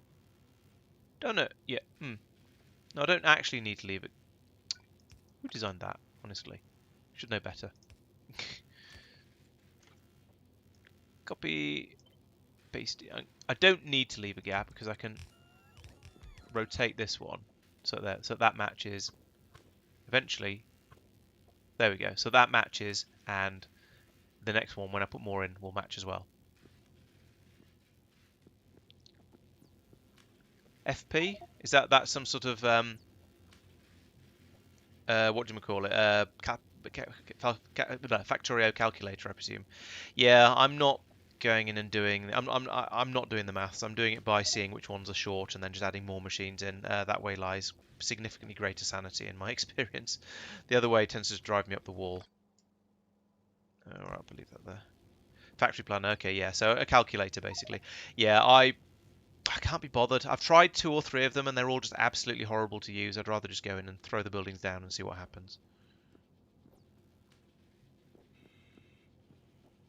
Much less of a headache all round.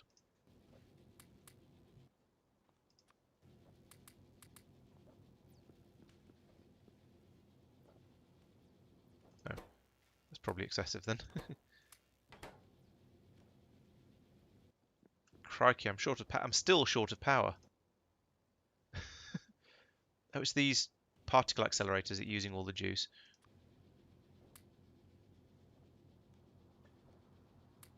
Let's make sure they're all running at minus 80%, because that one isn't. There we go. It does amuse me that just dropping one of these modules into a machine makes it then immediately run at the absolute minimum power it can run at. They are seriously overspec'd for putting a single one in a single one of them in anything. That's what I'm trying to say. Right, that's brought those down to. Look at that, 3 or 4 modules, and they're only tier 3 modules as well, and it's brought it down that far. Kellen, I have 2 research labs that are actually running, basically because that's how many of the high-end productivity modules I have at the moment. So that's where I just stopped, because more than that would have been less efficient. I have about half a dozen other ones that just don't have any inserters feeding into them at the moment. So at some point, when I've brought up more, oh, that's the thing I should bring up from Nauvis in my spaceship, which is blipping back and forth occasionally. Oh, goodness sake.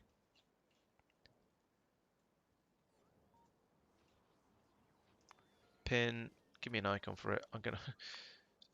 I keep needing to find this, so there we go. That can be, drop off. Right.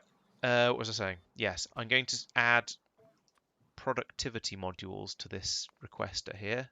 The tier 3 productivity modules, I would like 1,000 of them is probably a sensible number. There we go. True, 4s aren't too difficult. I've got working my way up to 6s down here. I could possibly have 4s running off the back of them, actually, just running in the opposite direction.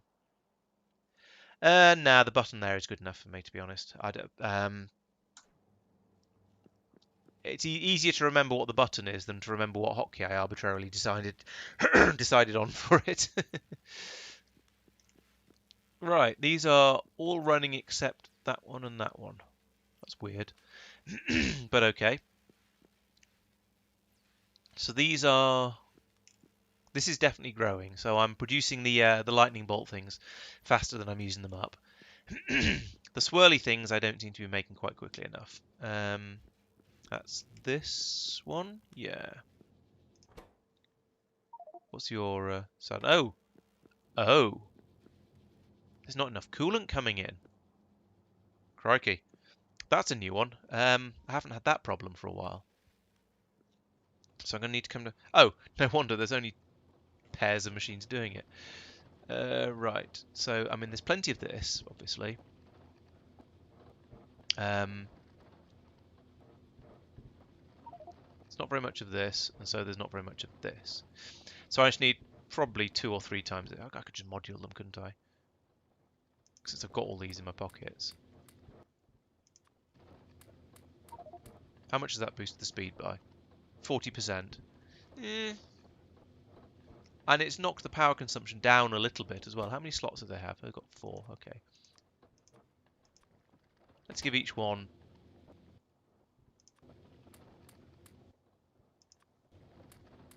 2 of each module type. And now they're running at 80 plus 80% speed, and they're using minus 40%. Even better.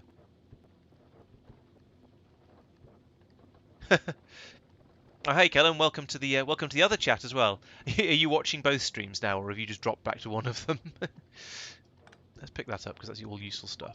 Right, is that going to start producing enough of the thermofluid to keep things happy? Probably not. Yes, I do actually. My home planet still has most of the ore mining going on it. A lot of the sort of the basic stuff is being done there. So yeah, Nauvis is still very much in use. One of the things I've been considering doing for quite a while. Excuse me, I need some water.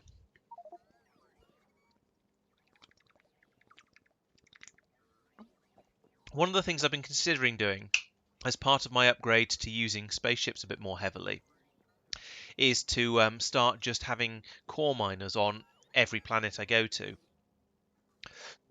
and then just bring all of that to a central point and process the core fragments into, well, everything I need. And that seems like a fairly good alternative to doing the mining on each of the individual planets, and it's a way to just make sure that if all the resources go to one central place and are then redistributed, it'll make things a bit more efficient and simpler and more.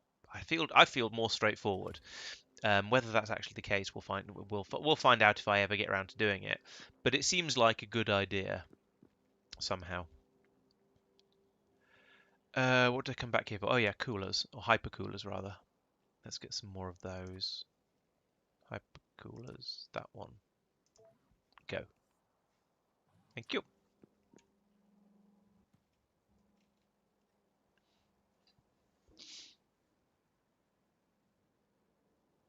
Yeah, I suppose I could just put more and more speed modules into them. I think it's always more efficient. I could be wrong here, but I think it's always more efficient to put in more machines than it is to use more, just than it is to just hammer them full of speed modules. Especially as power seems to be, whilst not a serious problem over here, it is at least a consideration.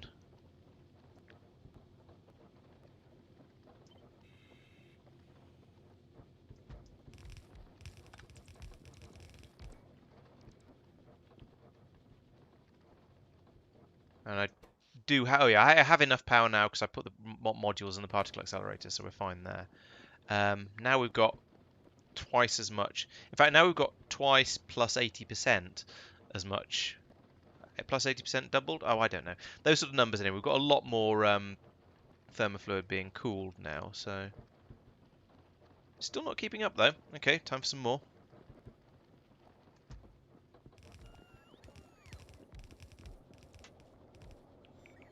Now, the big question is, are these going to be able to keep up? And no is quite clearly the answer there. They take modules too. Okay, these ones I am just going to speed all the way through for now, because I don't have any more of these yet. This pipe presumably needs to be extended.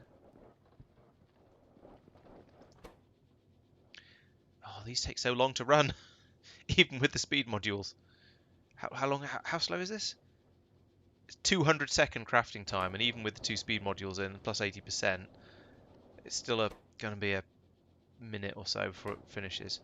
Although, when they all suddenly finish at the same time, that's just going to give me a lot of thermofluid to play with, so that's probably good.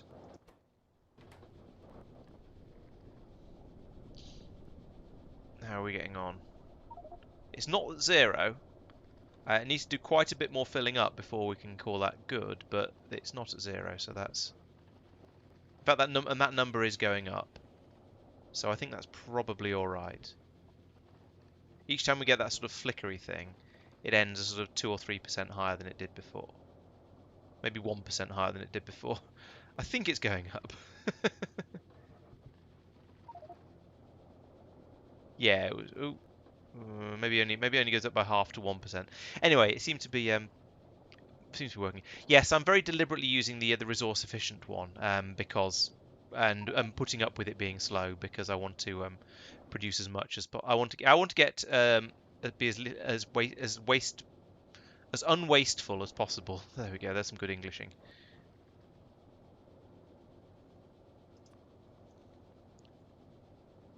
Efficient. That's the word I was looking for. God, you wouldn't think I was a tech writer, would you?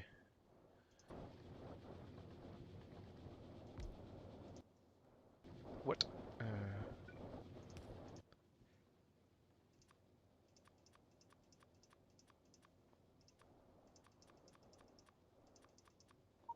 How's that?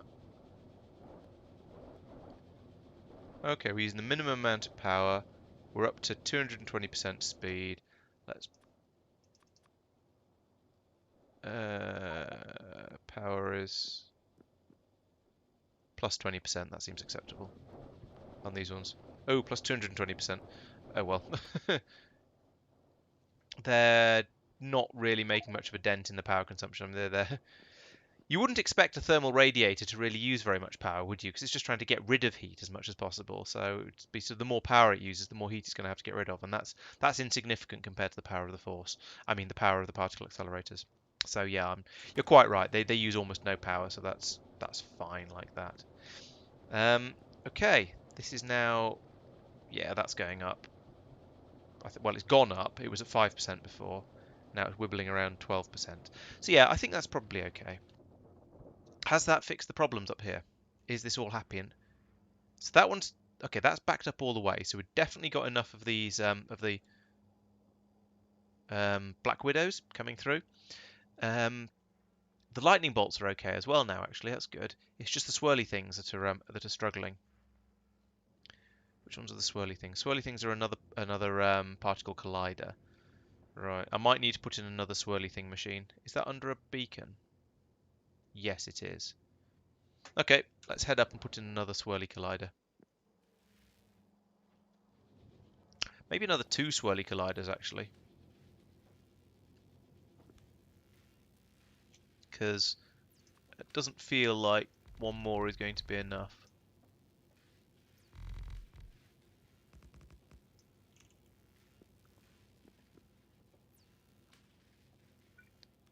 You think there might be some that aren't outputting properly onto the system? You could be right. I'll take a look at that in a minute. Thank you.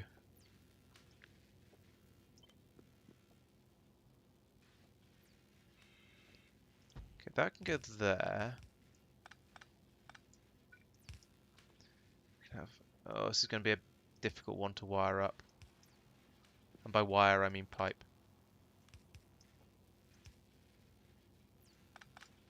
Oh, it's the best place to have it.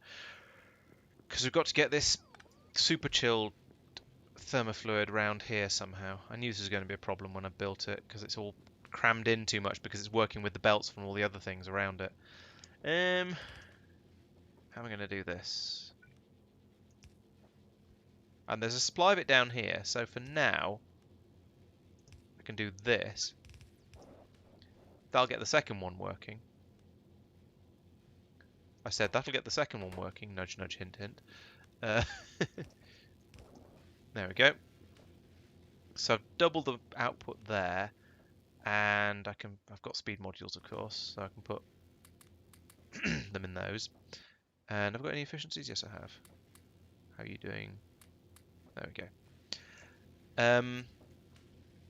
So that's definitely going to help. How are the panda ones? Are they coming through reasonably fast? There's not very many of them. I feel like I'm probably going to need to extend the pandas. That was one of the more weird things I've said on this game. I might need to extend these one. That's a football, not a panda. That's a panda. I might need to put another one of these in as well. But let's just do that rather than umming and erring about it. Let's just slap it in there and call it good. Since I've got one more of them in my inventory. Okay. Oh no, it's not going to work.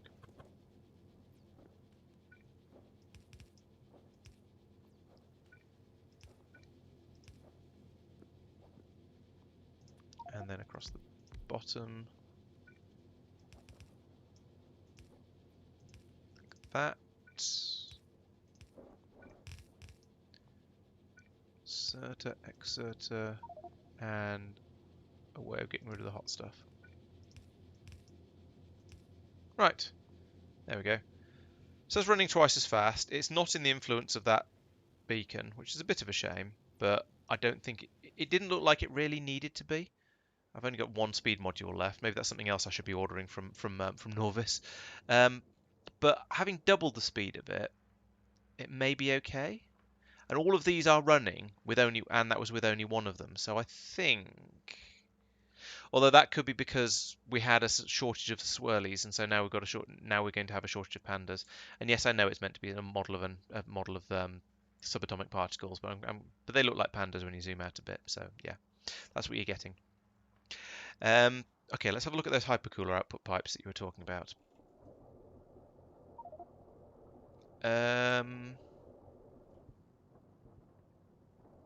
Yeah, these are not running.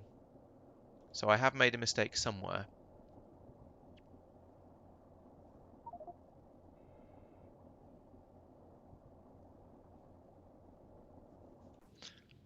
Let's go and have a look at them.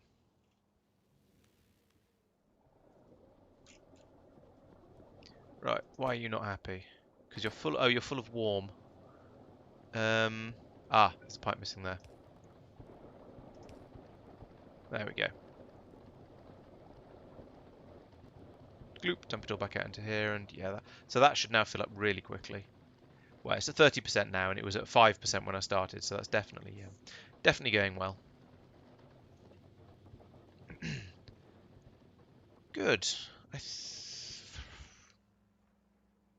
I think. Oh no, those two have cut out.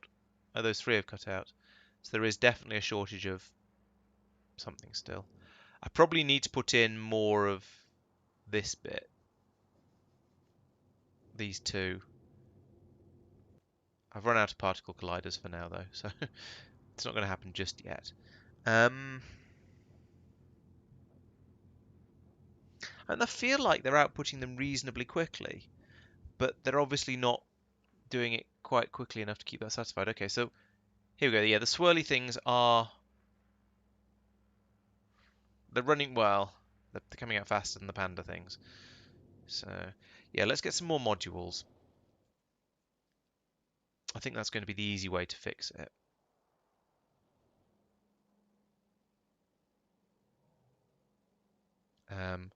And some more of the particle colliders. And with a combination of those two, I should be able to get it up and running to a decent speed. No, that one. Yeah. And yeah, maybe I should actually do some upgrading of all of these modules.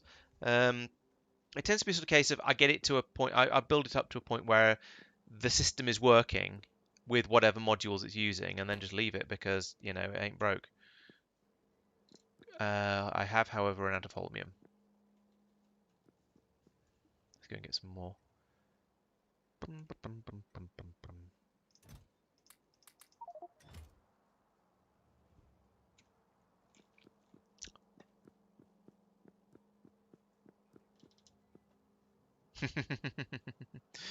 What's wrong with swirly? You mean swirly things isn't their real name? Oh, I thought it might be.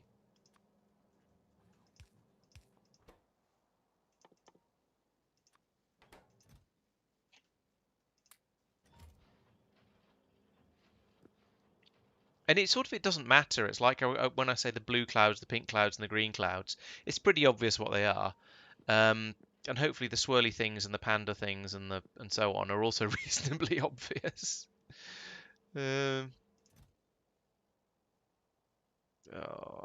stop being terrible.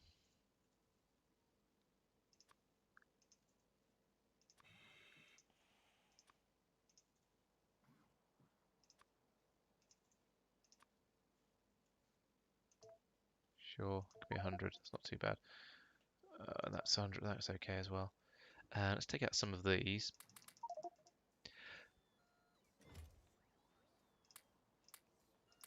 Tidy all this up later.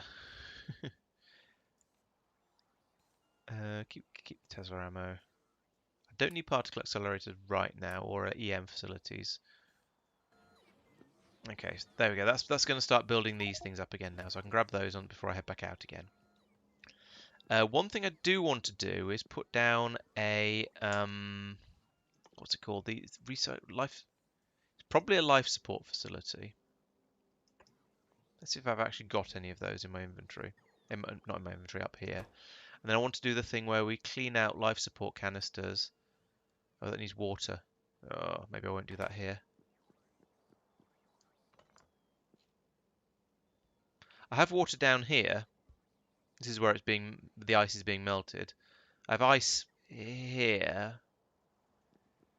It's another thing I could just load by hand, I suppose. Yeah, decontamination, that's the one. That's the only thing you can do with the used life support canisters, isn't it?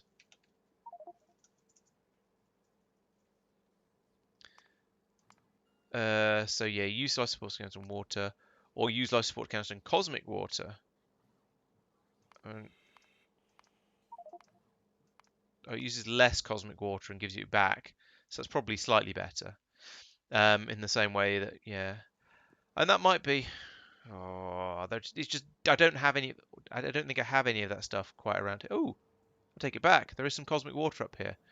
Goodness knows why. And I don't think there's a recycling plant for the used stuff, and it's probably going to run out because it's just been gathering it from the old factory. So I probably don't want to rely on that.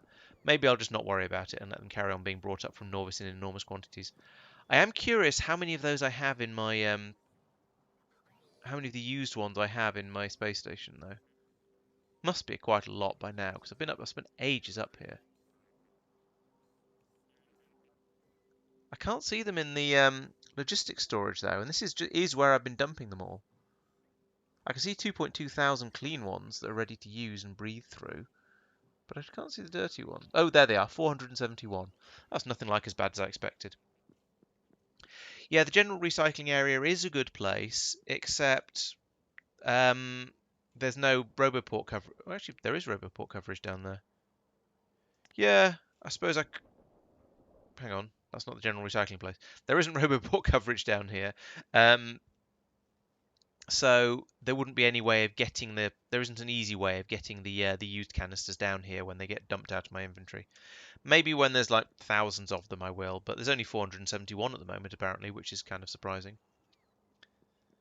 What was that? Oh yes, right. So let's get those. 9. I don't need 9.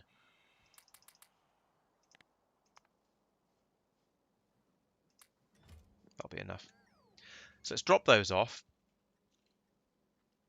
to build that up. And then I'll go over and finish off the stuff for making the actual science packs themselves. And oh dear, it's after 11 o'clock. Blimey. Okay. I guess I shall then stop fairly sharpish because you know it's my bedtime. So a bit more of this.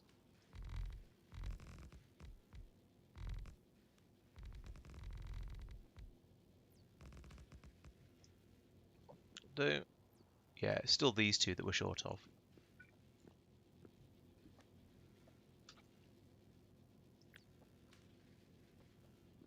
So copy all of that.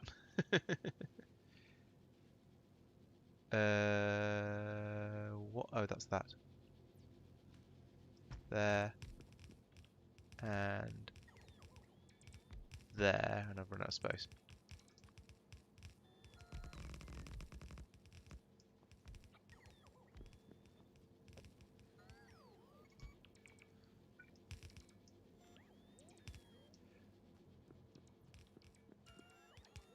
Okay, where have I gone wrong anywhere? These are important questions. What have I missed out on? I bet I've not put down that, and therefore that. There we go. Those have all lit up. These have not lit up because oh, there's not enough green cloud coming through now. That's my problem. I need it. I must construct additional green clouds. Where does that come from? Down, down, down, down, down, down, down, down, down here. I was afraid of that. Have some speed modules. Oh god, how much power is that going to use? Jeez, 240 megawatts. Yeah, I can't just do that. I can probably put 1, maybe 2 in. Yeah, I can do that. And look at that spike. That's crazy. These particle accelerators use so much power. It's ridiculous. This might be a good candidate for a beacon, actually, especially if I put in a second one. Question is that now producing enough? Probably not, because it's only running at plus 80% speed. Okay. Yeah, this needs to have a second one and a beacon for the pair of them to keep the power down and the speed up. Of course, I didn't bring one with me because that'd be smart.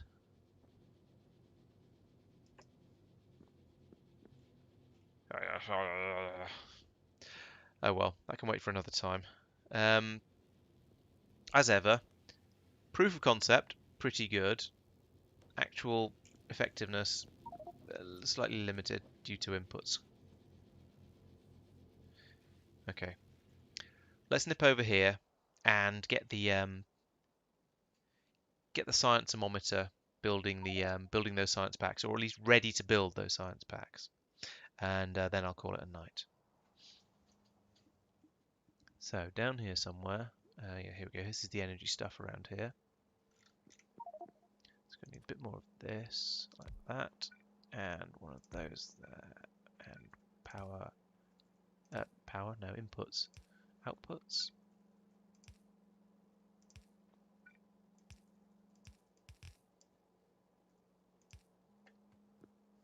Like so. It's fairly simple. And then this will be the holmium solenoid, like that. I'll put in a pylon. There we go. Simple.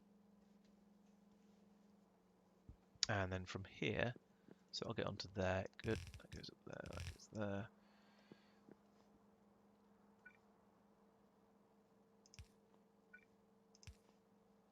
Fine. Let's just put in a pylon substation here and just solve all of my power confusions forever. There we go.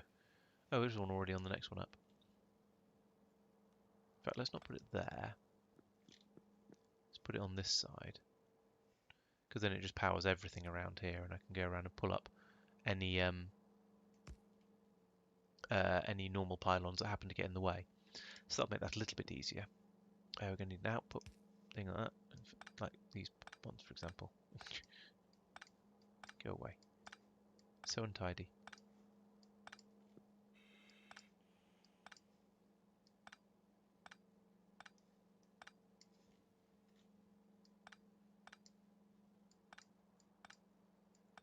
Right. So that's got everything it needs now apart from the catalogues. The catalogues are going to come in along here, and I can now tell this that I want it to start summoning. I can tell this station here to start summoning catalogues, so I want you to pick out the comprehensives like that, and I want you to start ordering comprehensives as well.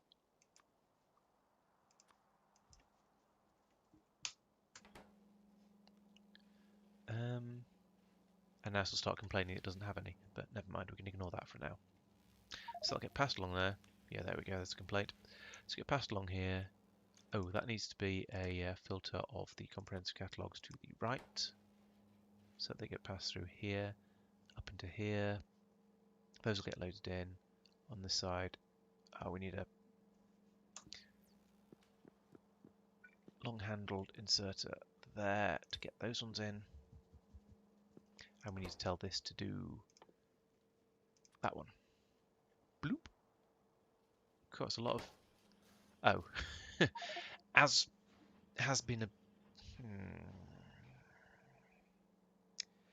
These belts want to be the other way around, so the faster inserter is dealing with the stuff that you need more of. Because if we look at this, it takes 10 holmium solenoids and only one of everything else except these packs over here, but that can't be helped. So I should probably try and swap these belts over, but that's the sort of thing that ends up with a lot of stuff in my inventory that I don't really want. Can do it anyway though.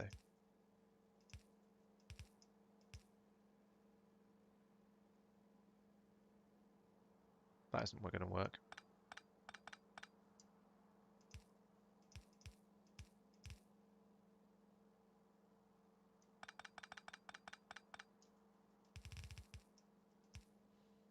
There we go. It's a bit dirty, but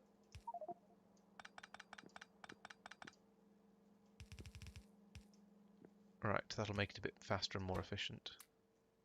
And fortunately, I've been able to dump all of that stuff in here. I'm not convinced this is going to be fast enough. I may have to replace both of these with manufactories these things, rather than the little assembly machines, because I think they run something like 10 times as quickly. They are about 10 times the size as well, but they run significantly quicker as well. So that's which one? I probably do need to filter a splitter, but I don't know which one you're referring to. There's that one I have filtered. Oh, on the out, there'll need to be a filtering on the output.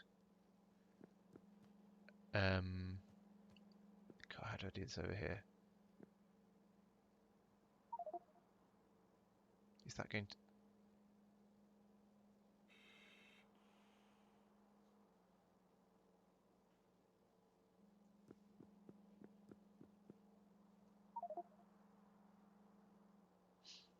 Yeah, that seems to be the way I tend to do it these days.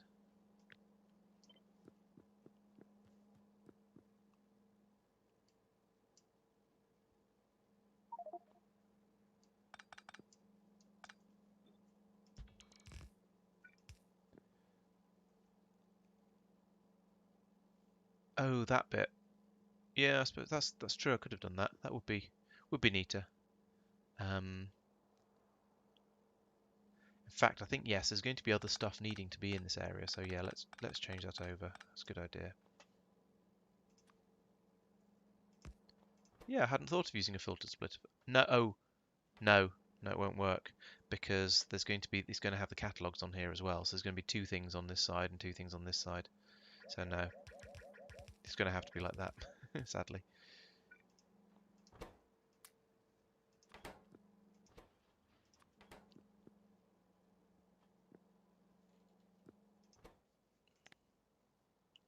That should be 3, and these will go over there somewhere.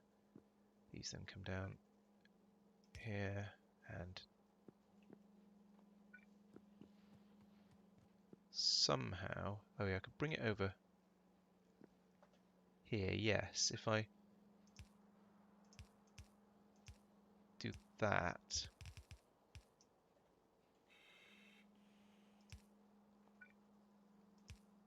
I'll have the... Yeah, this will mean I'll end up with... whilst I'll have the duff memory cards on both sides, I'll also have the two different types of good memory cards on different sides as well.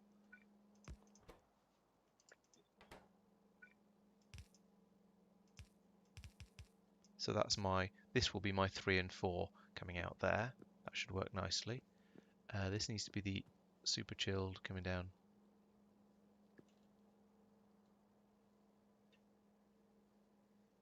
Okay, so this needs to... who designed this? Yes, I'm fully aware it was me. This is horrible.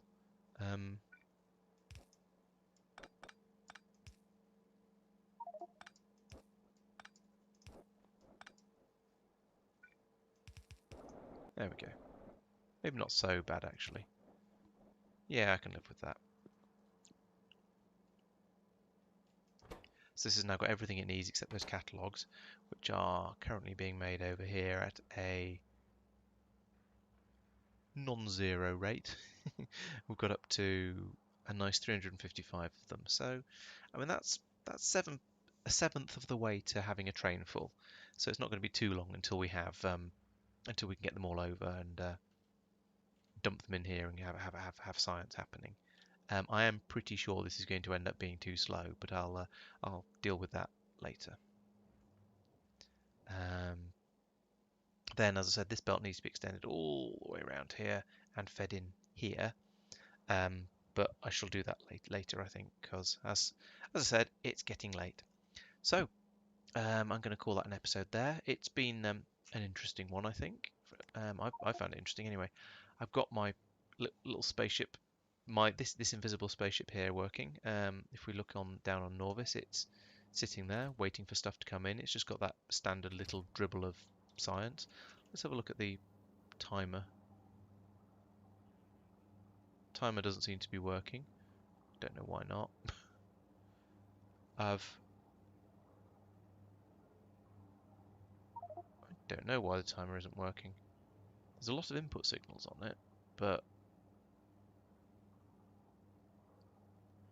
I can't remember how it's set up. Here we go. So if that's that, if that's equal to minus If that's equal, greater than -2, then output a 1. And it's...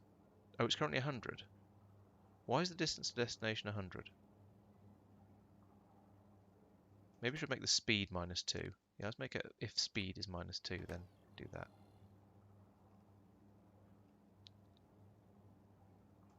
And same for you.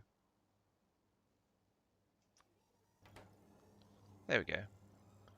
That's weird. I don't know why the distance to destination, why it thinks it's got a destination set. I don't know why launch is disabled. Is there a shortage of fuel in it? There's not enough fuel in it, that's why.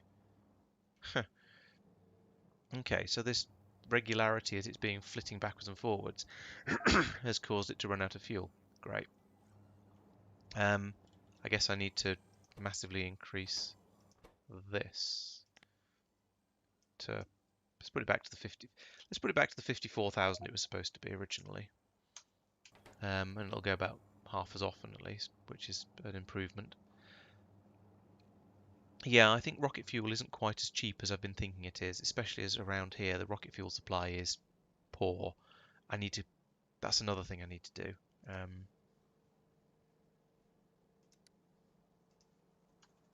Better rocket fuel supply for general purpose spaceship.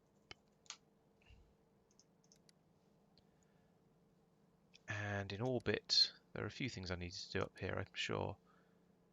Oh, I think I did that. I'll check some other time.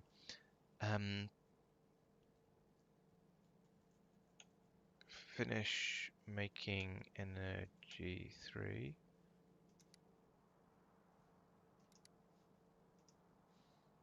Put in extra green clouds for energy catalogs.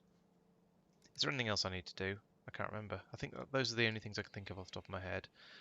I'll leave it there for now. Okay, so at least I've worked out why this probably isn't working. It's because there's not enough rocket fuel for the blast off. Launch energy, there we go, 378 gigajoules out of the 397 needed. So fairly soon it'll have enough, but to be honest at the moment, I'm not convinced there's any point in it taking off because there's so little stuff in there. I think what I'm going to do is press the wrong button. I think what I'm going to do is disconnect that from there. So it won't actually take off on the timer. It'll only take off once this is full. Because at the moment there's nothing important in there. I don't need any of that stuff desperately. There's enough of all of those things up top. So I think that's probably fine. Speaking of actually, does that mean those extra? No, I don't seem to have got the extra productivity modules I was requesting. So let's add that on as a Nauvis thing that needs to be done.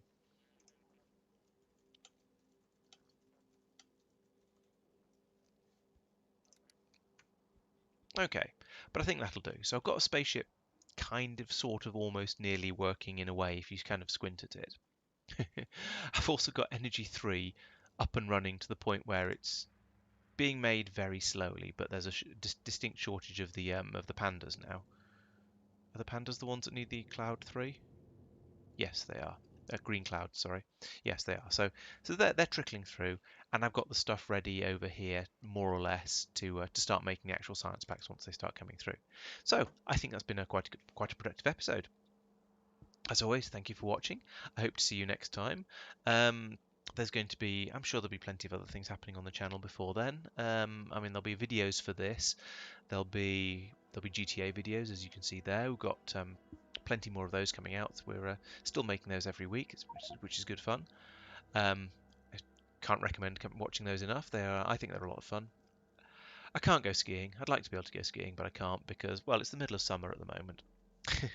I have just bought a kayak though, which is why I was doing this on a Thursday night rather than a Wednesday night, because I was out on the river yesterday. So I'll probably start sticking a camera on the front of that and see if I get anything interesting. So that might be an alternative to skiing and an alternative to the cycling I did last year as well.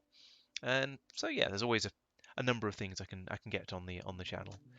And of course, we've got the Industrial Revolution stream on Mondays. That's the 4 of us playing that one, so that's a good chance to see us all bickering over what we're going to do next. So I hope to see you soon. As always, thank you for watching. I'll see you next time.